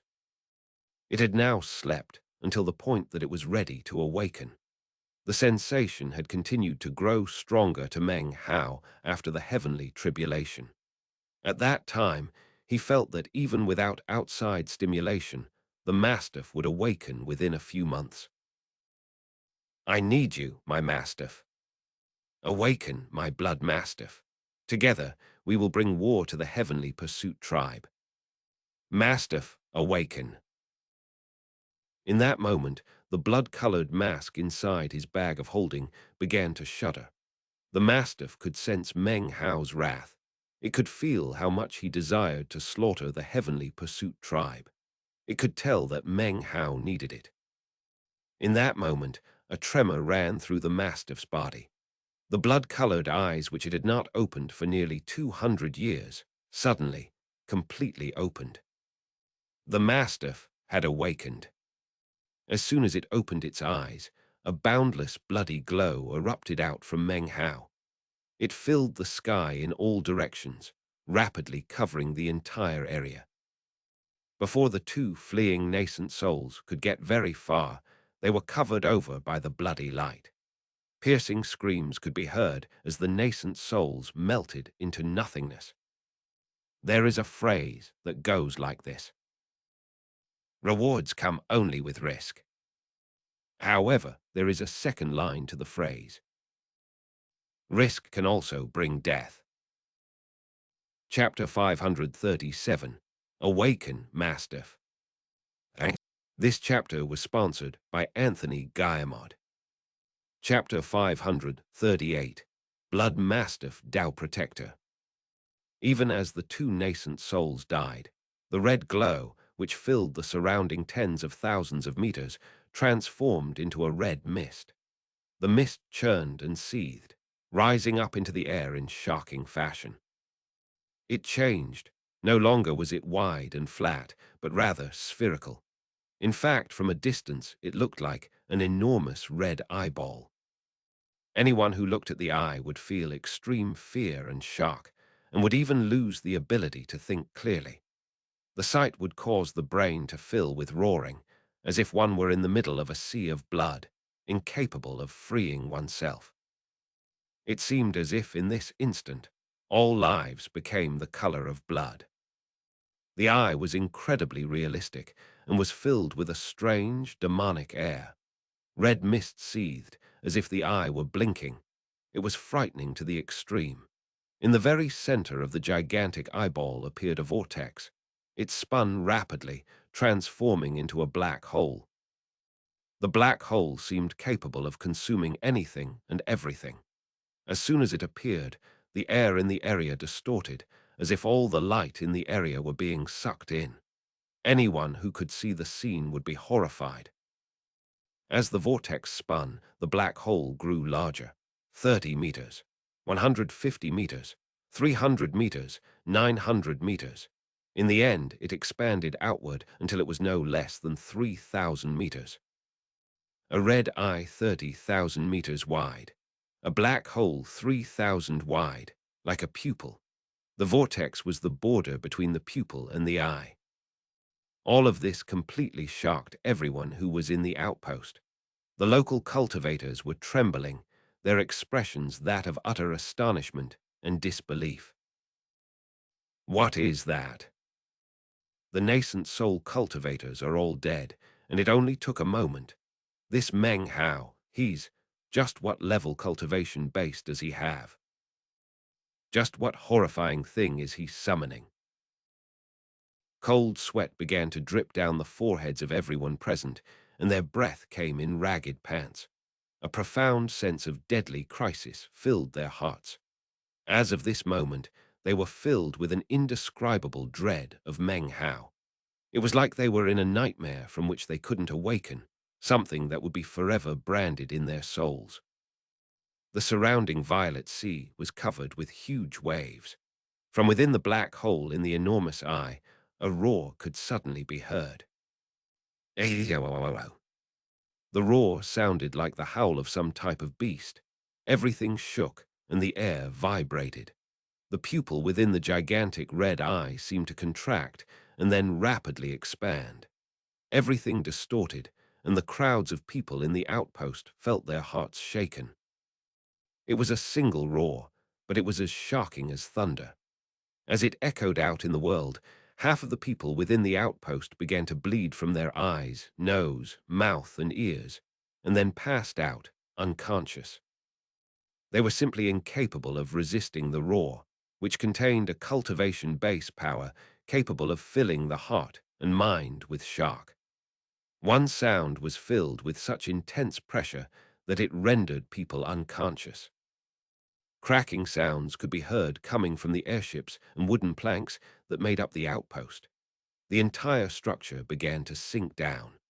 The surrounding violet sea churned violently, as if it, too, were roaring in response to the howl coming from the red eye. The remaining cultivators who had not been rendered unconscious all had extraordinary cultivation bases. However, their faces were pale as they expended incredible effort to endure. Their cultivation bases rotated, and they panted as they stared at the scene up above. The instant the roar could be heard, a gigantic paw began to stretch out from the black hole. It had razor-sharp claws and luxuriant, long fur. The paw continued to stretch out, revealing an entire limb. The long hair flowed loosely and was filled with a barbaric, wild air, and the claws seemed capable of ripping the air open. Another ear-splitting roar could suddenly be heard from within the black hole. A second paw appeared from within the black hole, and then a gigantic head. The roar shook everything. The head was incredibly large. Red fur, ferocious fangs, and a savage, barbaric aura that exploded out. The head was clearly that of a dog. It waved back and forth, as if it were using all the power it could muster to emerge from the black hole. It surged forward, emerging in full, accompanied by a heaven-shaking roar. All that could be seen was a beam of red light that shot out violently from within the black hole. A vast red mist rose up, and then just as quickly disappeared. When it did, an enormous red figure could be seen standing there, straight and mighty. It was huge, covered with loose red fur. Bone spurs stuck out all over its body, making its appearance even more ferocious. Its gaze was filled with bloodthirstiness, like a killin or a bloodlion. The level of incredible fierceness that it emanated was difficult to describe. This was the blood mastiff. As soon as it appeared, An aura similar to the spirit's severing stage exploded out from its body and even emanated the feeling of a domain. Meng Hao knew that this domain was not inherently the Mastiff's, but rather branded to it by the blood immortal as part of its bloodline and the blood immortal legacy. Such a brand existed in all blood spirits. However, because of the unprecedented fusion it had experienced, it was able to completely manifest it. It was for the same reason that the Mastiff had fallen asleep for nearly 200 years. Now, though, it was fully awakened. The Mastiff lifted its head and roared, a sound which shook heaven and earth. The sky dimmed and everything trembled. The violet sea seethed. All of the cultivators who remained conscious in the outpost passed out. Meng Hao looked at the Mastiff, at its enormous frame, its fierce appearance, and its intrepid cultivation base. However, even if the Mastiff grew more fierce in appearance to Meng Hao, it was the same fluffy little puppy that had run along at his side all those years ago. It was still his partner, the partner who had fought with him in the Blood Immortal Legacy tournament and had refused to leave his side. It was the same Mastiff who had stood guard over him atop that lonely mountain in the Blood Immortal Legacy tournament. No matter how exhausted or injured it grew, even when it was on the verge of death, it refused to leave. It put its own life on the line to protect Meng Hao. Even when exhausted and nearing the point of death, all it wanted was for Meng Hao to lift his hand and pet its head. Meng Hao would never forget all of that. He had watched as the Mastiff, its body broken and nearly destroyed, crawled over to him and then exerted all the effort it could muster just to lick his hand. Then he thought about how it had saved him during the encounter with the Li clan patriarch, using all its power to fling him out of the portal. Innumerable hands had stretched out to grab it, and it was pulled down into the sludge. Just before it disappeared, it had stuck its tongue out, as if in a final attempt to lick its master. How could Meng Hao possibly forget such things? Blood Mastiff, he said softly, looking at the gigantic, ferocious Mastiff. He saw the shocking spurs and the astonishing aura it emanated. His voice was soft, but the instant it left his mouth, the Mastiff suddenly trembled. It turned its head and looked in confusion toward Meng Hao. But then its expression turned gentle, even happy. It slowly lowered its head, allowing Meng Hao to rub its nose. It carefully extended its tongue to lick Meng Hao's hand. As Meng Hao rubbed its nose, it emitted a contented growl, just like it had when it was tiny. Meng Hao smiled as he gently pet the Mastiff. He thought about that time outside the rebirth cave when the Mastiff, despite being asleep, had exerted all the power it could to extend a single paw. "Hey, buddy, I haven't seen you for more than 100 years," he said softly. "Let's go wipe out the damned Heavenly Pursuit tribe." His killing intent suddenly boiled up. At the same time, the Mastiff's killing intent exploded to the sky.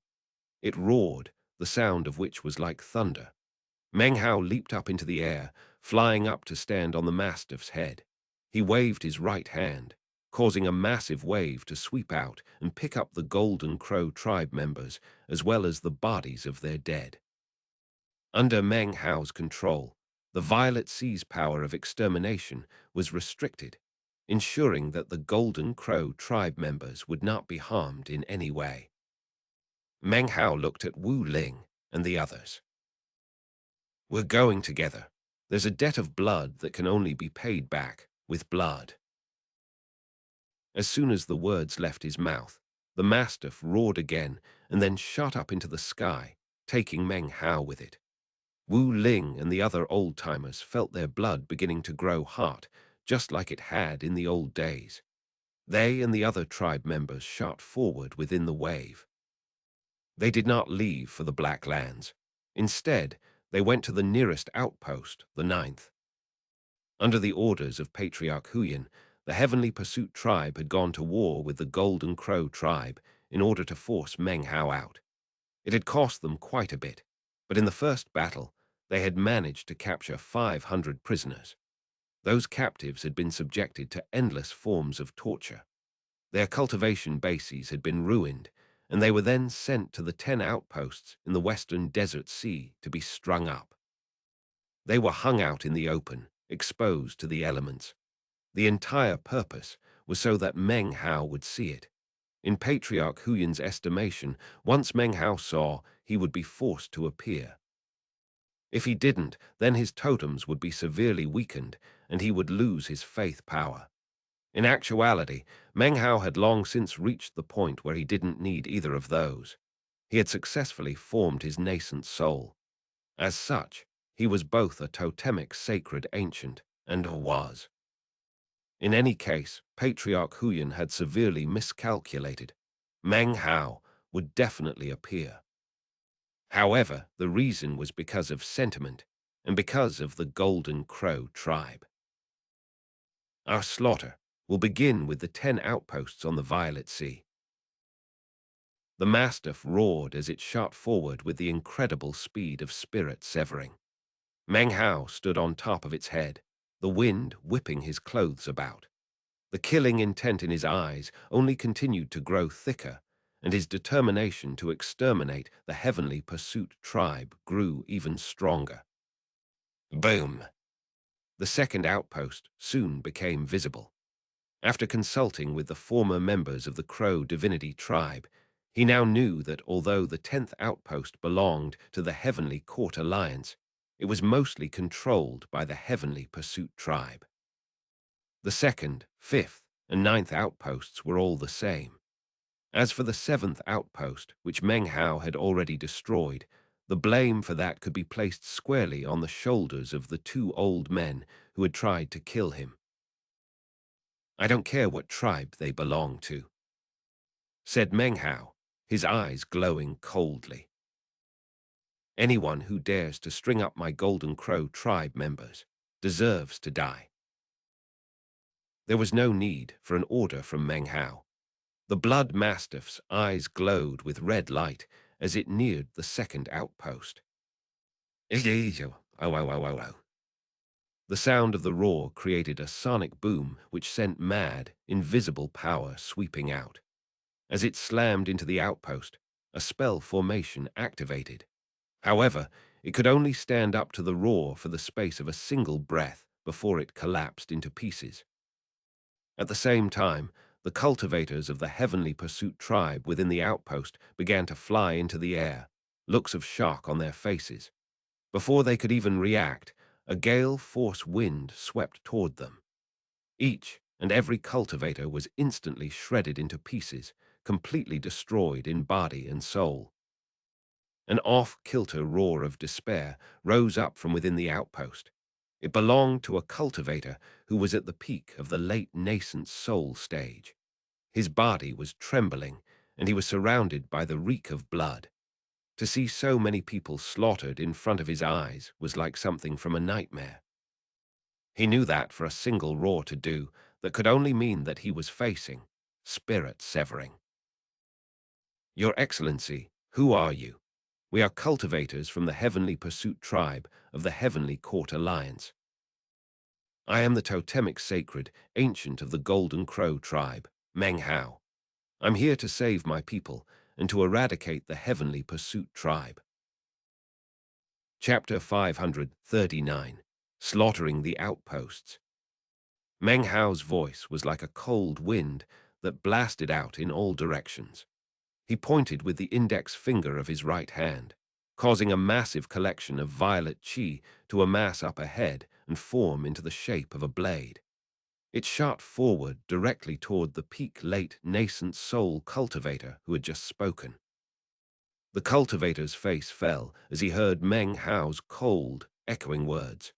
His scalp went numb, and he shot backward in astonishment, both hands performing an incantation gesture. Vast quantities of magical items appeared as he attempted to fight back. When all of his defenses met Meng Hao's violet qi guillotine, it was clear that they were so weak they couldn't stand up to a single attack. One after another, they shattered into pieces. Booms could be heard as the violet chi guillotine sliced through the body of the cultivator. Blood exploded out into the air. The Heavenly Pursuit tribe cultivator trembled and looked down to see that his body had been completely cut in two. Even his nascent soul was destroyed. The corpse splashed down into the violet sea, and the mastiff let out another astonishing roar. The Heavenly Pursuit tribe city guards in the outpost began to bleed from their eyes, ear, nose, and mouth. One by one, regardless of the level of their cultivation base, they dropped dead. Regarding the other cultivators in the city, Meng Hao didn't kill them. He strode down from off of the mastiff until he stood in front of the 50 Golden Crow tribe members strung up within the outpost. More than 20 of them were already dead. The rest slowly opened their listless, sallow eyes. When they saw Meng Hao in front of them, they gaped. Among the group were two old ones whose bodies began to tremble, their eyes filled with unprecedented emotion. Exalted, exalted sacred ancient. Senior, it's you. These two old ones had accompanied Meng Hao during the long migration and campaign of War of the Crow Divinity Tribe. They almost didn't dare to believe what they were seeing. They had never imagined that it might be possible to see their sacred ancient once again during their lives. Meng Hao looked back at them, and his expression softened. It's me, I've returned. He waved his right hand, sweeping up all the Golden Crow tribe members into a wind that gently placed them onto the ground. The wind carried life force which nourished them. Wu Ling and the others, who were being carried along by the wave, instantly rushed over. Excited shouts instantly could be heard from the members of the Golden Crow tribe. Many of these people had never seen Meng Hao before, only his statue. However, as soon as they heard his words, indescribable emotions filled the hearts of everyone present. Exalted sacred ancient, we offer our sincerest greetings. As for the old people, it suddenly caused them to recall all the struggles of the past years. Meng Hao looked at them with similar thoughts. However, when he saw the corpses of the tribe members who had not survived, his heart filled with stabs of pain. His rage toward the Heavenly Pursuit tribe grew only more intense. I've returned to take you with me, to collect a blood debt. He turned and flew back up into the air. The violet sea roared as it swept up the tribe members. Together, they moved onward. Shortly thereafter, the blood mastiff roared toward the first outpost. Massive paws rose up to attack the spell formation. A boom could be heard as it shattered into pieces. The Heavenly Court Alliance cultivators who were maintaining it instantly exploded, destroyed in body and spirit. As soon as Meng Hao arrived, the slaughter began. It didn't matter the cultivation base involved. Core formation, nascent soul. Any member of the Heavenly Court Alliance in the 10 outposts who had dared to string up the Golden Crow tribe members were swept over by Meng Hao and exterminated. The tribe in control of the first outpost was the Wild Flame tribe of the Heavenly Court Alliance. They watched the slaughter in shock. Two middle-aged men with the highest cultivation bases recognized who Meng Hao was and knew of his hatred and desire for revenge against the Heavenly Pursuit tribe. It was without hesitation that they instantly turned and fled. However, before they could get very far, two enormous arms suddenly stretched up from within the violet sea. The men were grabbed and then violently crushed. Blood-curdling screams rang out, but were quickly cut off. The wooden planks of the outpost ran with blood, which then flowed down into the violet sea. After rescuing the Golden Crow tribe members, Meng Hao led them all to the third outpost, then the fourth and the fifth. Everywhere he went, the slaughter rose up to the sky. However, no amount of killing appeared capable of lessening Meng Hao's fury. Instead, he began to grow even more berserk. The reason was because each outpost he went to, he found more and more corpses of the Golden Crow tribe and fewer survivors. In fact, at the 8th outpost, of the group of 50, all had passed away. The corpses had even begun to rot. The sight of it caused Meng Hao's body to tremble. He felt as if his entire person were on fire. Among the dead tribe members were 5 whose faces he recognized. They had died with their eyes open, and within those eyes could be seen an enmity and desire for revenge that could not be wiped away even by death. They would not close their eyes, nor would Meng Hao force them to. He would allow these dead Golden Crow tribe members to watch with their own eyes as the Heavenly Pursuit tribe was eradicated. Only then could they close their eyes in death and be content. Meng Hao flicked his sleeve and then headed toward the 9th outpost. By now, several days had passed. Meng Hao was sure that his appearance had been noticed by certain parties. If his suppositions were correct, Patriarch Huyan would be arriving soon. And that was exactly what Meng Hao was waiting for. Patriarch Huyan was of the spirit severing stage, but so what? With the Mastiff here, and Meng Hao being the master of the Violet Sea, he could battle with the spirit severing stage. Not fighting was something he couldn't comprehend. Not fighting would leave his heart unsettled. Not fighting was something he refused to do. You want to drag me into the matter? Well, since there is no way to avoid a fight, then all of my explanations are useless. Fine, then, let's fight. Patriarch Huyan, I am in the Violet Sea, waiting for you. To Meng Hao, the Violet Sea was the most advantageous location to do battle. That was why he had exterminated the members of the Heavenly Court Alliance in the outposts. He wanted the battle to be fought in the Violet Sea, not the Black Lands. You forced me to fight, Patriarch Huyan. Well then, I will force you to fight on my home ground. Despite the fact that his fury boiled up into the heavens, Meng Hao was as calm as ever. He knew that his current actions would quickly be relayed to Patriarch Huyan, who would personally come, and soon. The Devil Spear appeared in Meng Hao's hand. He hurled it out, causing a towering mist to appear as it shot toward the 9th outpost. By this point, Meng Hao had possessed the Devil Spear for more than 100 years. Despite the fact that he had been in secluded meditation most of that time, the spear had continued to fade away. Even still, after 100 years had passed, it had not faded away completely.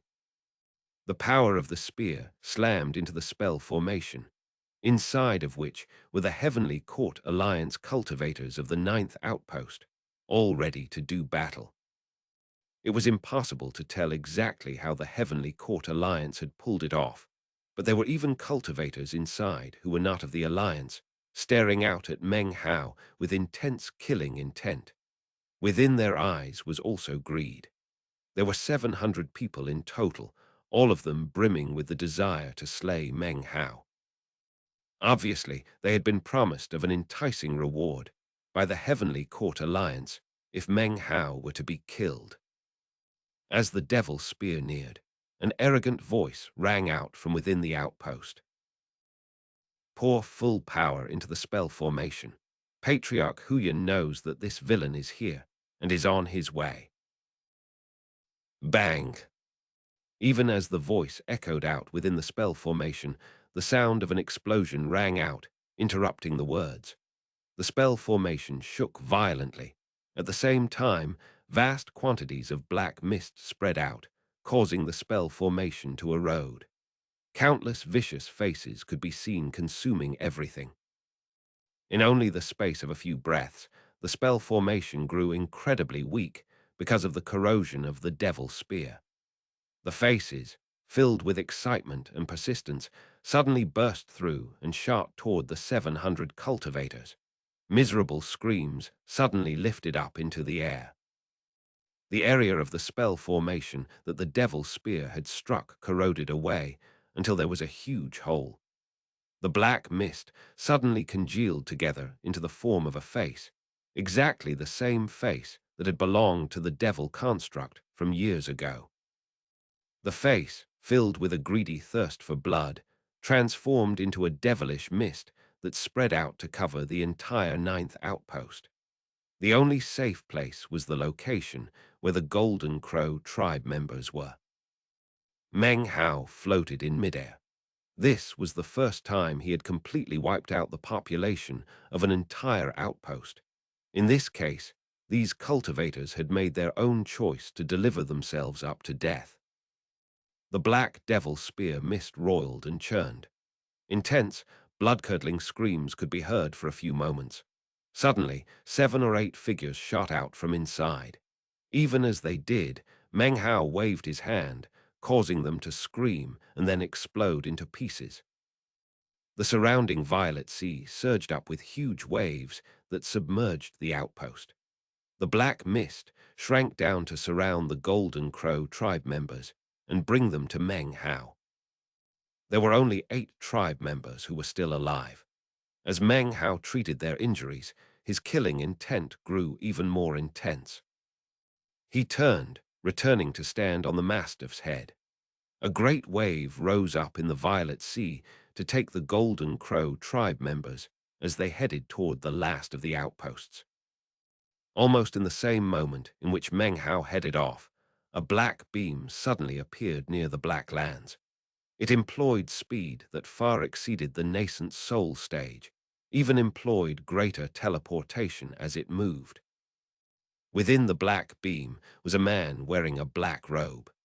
This was apparently nothing more than Patriarch Huyan's clone. His face was grim, and he did not speak. His body flickered as he teleported, growing ever nearer to the 10th outpost. "ģÄÉ," he murmured. "Today, Father will achieve only half of the vengeance you deserve. Soon, I will find the person who actually killed you, and that person will die the most cruel death imaginable. ģÄÉ, no one in the world is qualified to kill you. Only me, only I have that right." His eyes were filled with kindness. For some reason, however, the kindness was bizarre. Anyone who saw it would feel cold, and their hair would stand on end in terror. This chapter was sponsored by Brett Flowers, L.B. de Leon Felix, Brandy Lee Dennis, Alessio Bastardi, Ricardas Barkoskas, Sean Baines, Jonathan Tanumihaja, Van Newman, Mitchell Leon, and Shadowdon. Chapter 540, Patriarch Huyan. The 10th outpost was waiting, its spell formation fully activated in preparation to meet this deadly foe. It was night now, and the light of the spell formation was not soft, but rather resplendent. It shone out onto the waters of the sea with brilliant colors. The radiance of the light emanated a mighty aura which made it clear that this spell formation was far more powerful than the formations from the other outposts. In fact, there was no way to compare them. The spell formation of the 10th outpost seemed so incredibly powerful that it would surely make it very difficult for Meng Hao to break through it.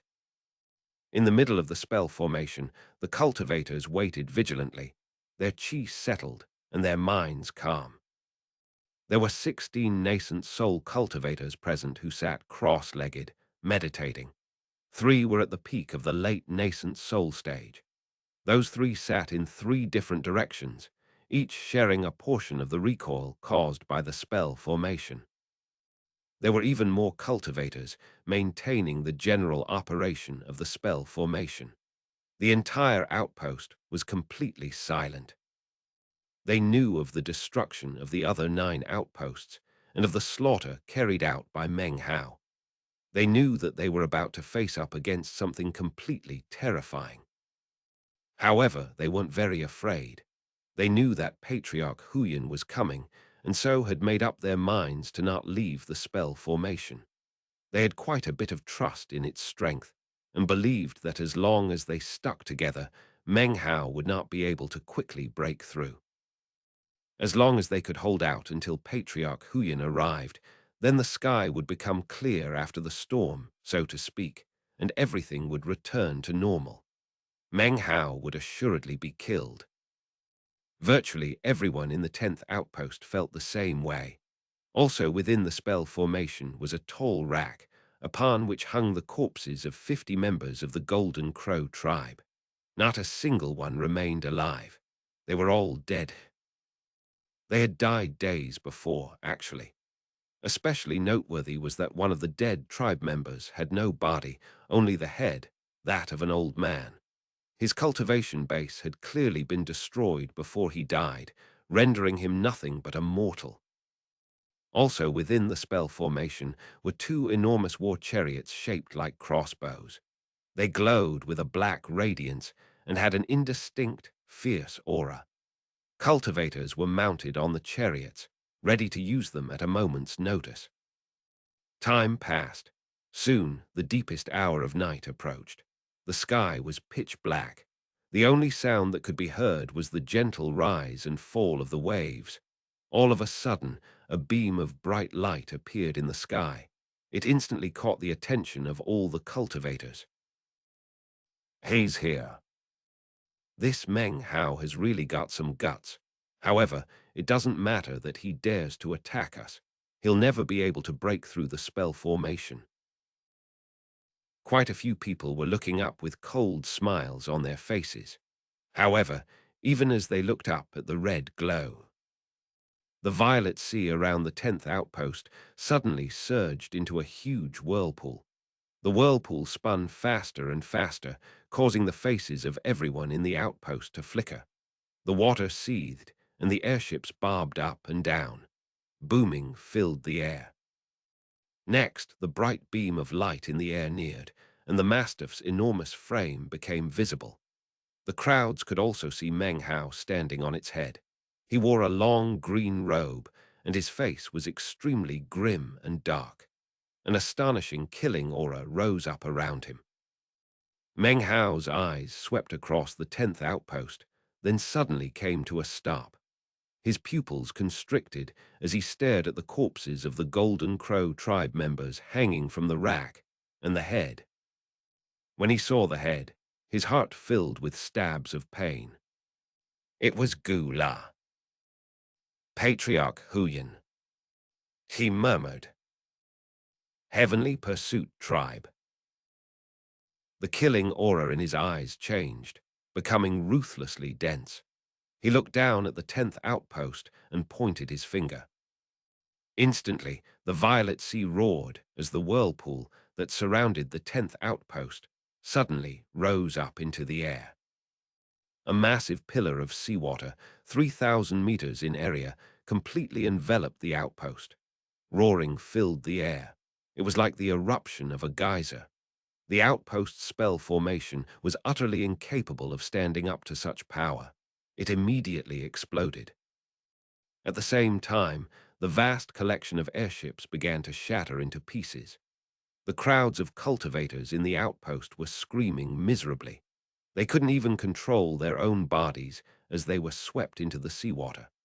As soon as they touched it, the death will in the seawater collided with their life forces, causing the power of extermination to erupt. In the blink of an eye, before any of the cultivators could even use a divine ability, their bodies burst. They could not fight back, or block, or evade. All of their power had been focused in defending against attacks from above. All their plans had been based on the reports regarding Meng Hao's cultivation base and the fearsomeness of the mastiff. They hadn't prepared for an explosive attack by the Violet Sea. How could they ever have imagined that someone could actually control the Western Desert's apocalyptic Violet Sea? It was impossible to believe that someone could even enter into the Violet Sea. Therefore, the outpost's seemingly fierce and powerful spell formation had a fatal flaw. It had no bottom. Roaring filled the air as the entire 10th outpost was completely scattered and smashed. All the advanced preparations that had been made were crushed like dry weeds under the power of the apocalyptic Violet Sea. The two war chariots weren't even able to make a single attack before they were crushed by the seawater and destroyed. Crowds of people died without Meng Hao having to make a single attack of his own. A mere thought on his part caused the Violet Sea to explode out, completely burying the 10th outpost. This was his home ground. The Western Desert Violet Sea. The corpses sank down and the wreckage floated about. Not a single person in the 10th outpost was capable of existing within the exterminating power of the Violet Sea. All of them were dead. Death is oftentimes quite simple. Life is oftentimes quite fragile. People who have never witnessed death might not understand these two statements. Sometimes, only after witnessing many deaths can one truly understand life. Meng Hao hovered in midair looking down at the death below him. He said nothing. The waters of the Violet Sea that had shot up into the air now transformed into a violet rain that slowly fell back down onto the wreckage below. Meng Hao slowly lifted his head to gaze off into the distant sky. In the gigantic wave on the Violet Sea, there were now more than 100 living members of the Golden Crow tribe. The rest were all corpses. The living members were only there because Meng Hao had saved them. Had only a few more days passed, all of them would have been dead. This number of deaths was actually somewhat trivial when compared to how many people had died during the migration. However, these deaths were fundamentally avoidable. Furthermore, the entire matter actually had nothing to do with the Golden Crow tribe. Even Meng Hao was a victim in this case. By now, Meng Hao was certain that Patriarch Huyan knew the truth of what had happened. He stood there silently atop the mastiff, glancing around coldly. He was waiting for Patriarch Huyan to arrive. Before too much time passed, a black beam appeared in the sky that was even blacker than the night. As it approached, it kicked up a shocking windstorm. Within the windstorm was a middle-aged man dressed in a black robe. His hands were clasped behind his back as he strode through the air. His long hair whipped about in the wind, and his eyes were piercingly bright. The aura that he emitted made him seem as if he were fused with heaven and earth. It seemed to contain its own law of nature that, in the blink of an eye, made the man suddenly translucent. Suddenly, a domain which exterminated emotion began to interfere with heaven and earth, enveloping everything. Around Meng Hao, black snowflakes suddenly began to flutter down. This was Patriarch Huyan. Meng Hao, he said coldly as he strode through the air. Cracking sounds could suddenly be heard from the Violet Sea beneath him as layers of ice formed. Even the surrounding air began to freeze as a black snowstorm surrounded Patriarch Huyan. Another sound rang out, something that was like tens of thousands of voices, all calling out Meng Hao's name. A power Meng Hao had never encountered before suddenly descended. It was like a natural law within the area. It appeared in Meng Hao's mind, and then transformed into an unprecedentedly loud noise that exceeded that of thunder and lightning. It was as if it were calling out to deceased souls, trying to collect together the broken spirits. Actually, Patriarch Huyan's divine ability could better be described as a shocking call of broken souls. The coldness in the area seemed to be filled with emotionlessness. The coldness of the voices seemed to contain a heavenly might based on the lack of emotion. The sounds fused together, transforming into something like a rule of law that could not be ignored. This was the spirit-severing stage. A simple sound was enough to exterminate all nascent soul cultivators. Even someone of the great circle of the nascent soul stage was puny to the extreme in front of a spirit-severing cultivator. Boom! Meng Hao's mind trembled, and his soul felt as if it were going to shatter and explode out of his body. The flame of his life flickered, as if it were about to be snuffed out. However, he was not an ordinary nascent soul cultivator. He had a perfect nascent soul cultivation base with divine sense that had a range of 29,999 meters. His 7 nascent souls sat cross-legged in his Dantian region, eyes closed, almost as if sleeping. Suddenly, all of their eyes snapped open. In that instant, the power of Meng Hao's divine sense exploded up within him, fighting back against the power of law that was being levied against him. Roaring filled the air as Meng Hao retreated backward. He lifted his head up, and his eyes were bright and clear. "So, you're Patriarch Huyin," he said slowly, looking at the approaching middle-aged man. Meng Hao's eyes shone with a fierce glow. He had seen this man before, of course. It was the same person who had tried to kill him when he left the Black Lands. Even as he spoke, Meng Hao's expression began to radiate killing intent. He remembered hearing xianxia say that this man was merely a clone. Patriarch Huyin's eyes glittered, as if he found it very strange that Meng Hao was able to recover from his power of law. He continued forward nonetheless, not stopping for a moment as he approached Meng Hao. Such action had a lot to do with his personality and Huyin Yunaming's special fighting style. Any time he fought someone, he would push down on them with an intense pressure. As he neared Meng Hao, it seemed as if his aura grew even stronger, fusing together with the surroundings, becoming inseparable. The might of spirit severing was impossible to overlook. The surroundings seemed to be changing only because of him. Patriarch Huyin didn't even look at the wreckage floating on the surface of the Violet Sea, as if he didn't care about it at all. "Answer me, who killed my only son, Huyin Qing?" He suddenly stopped in midair.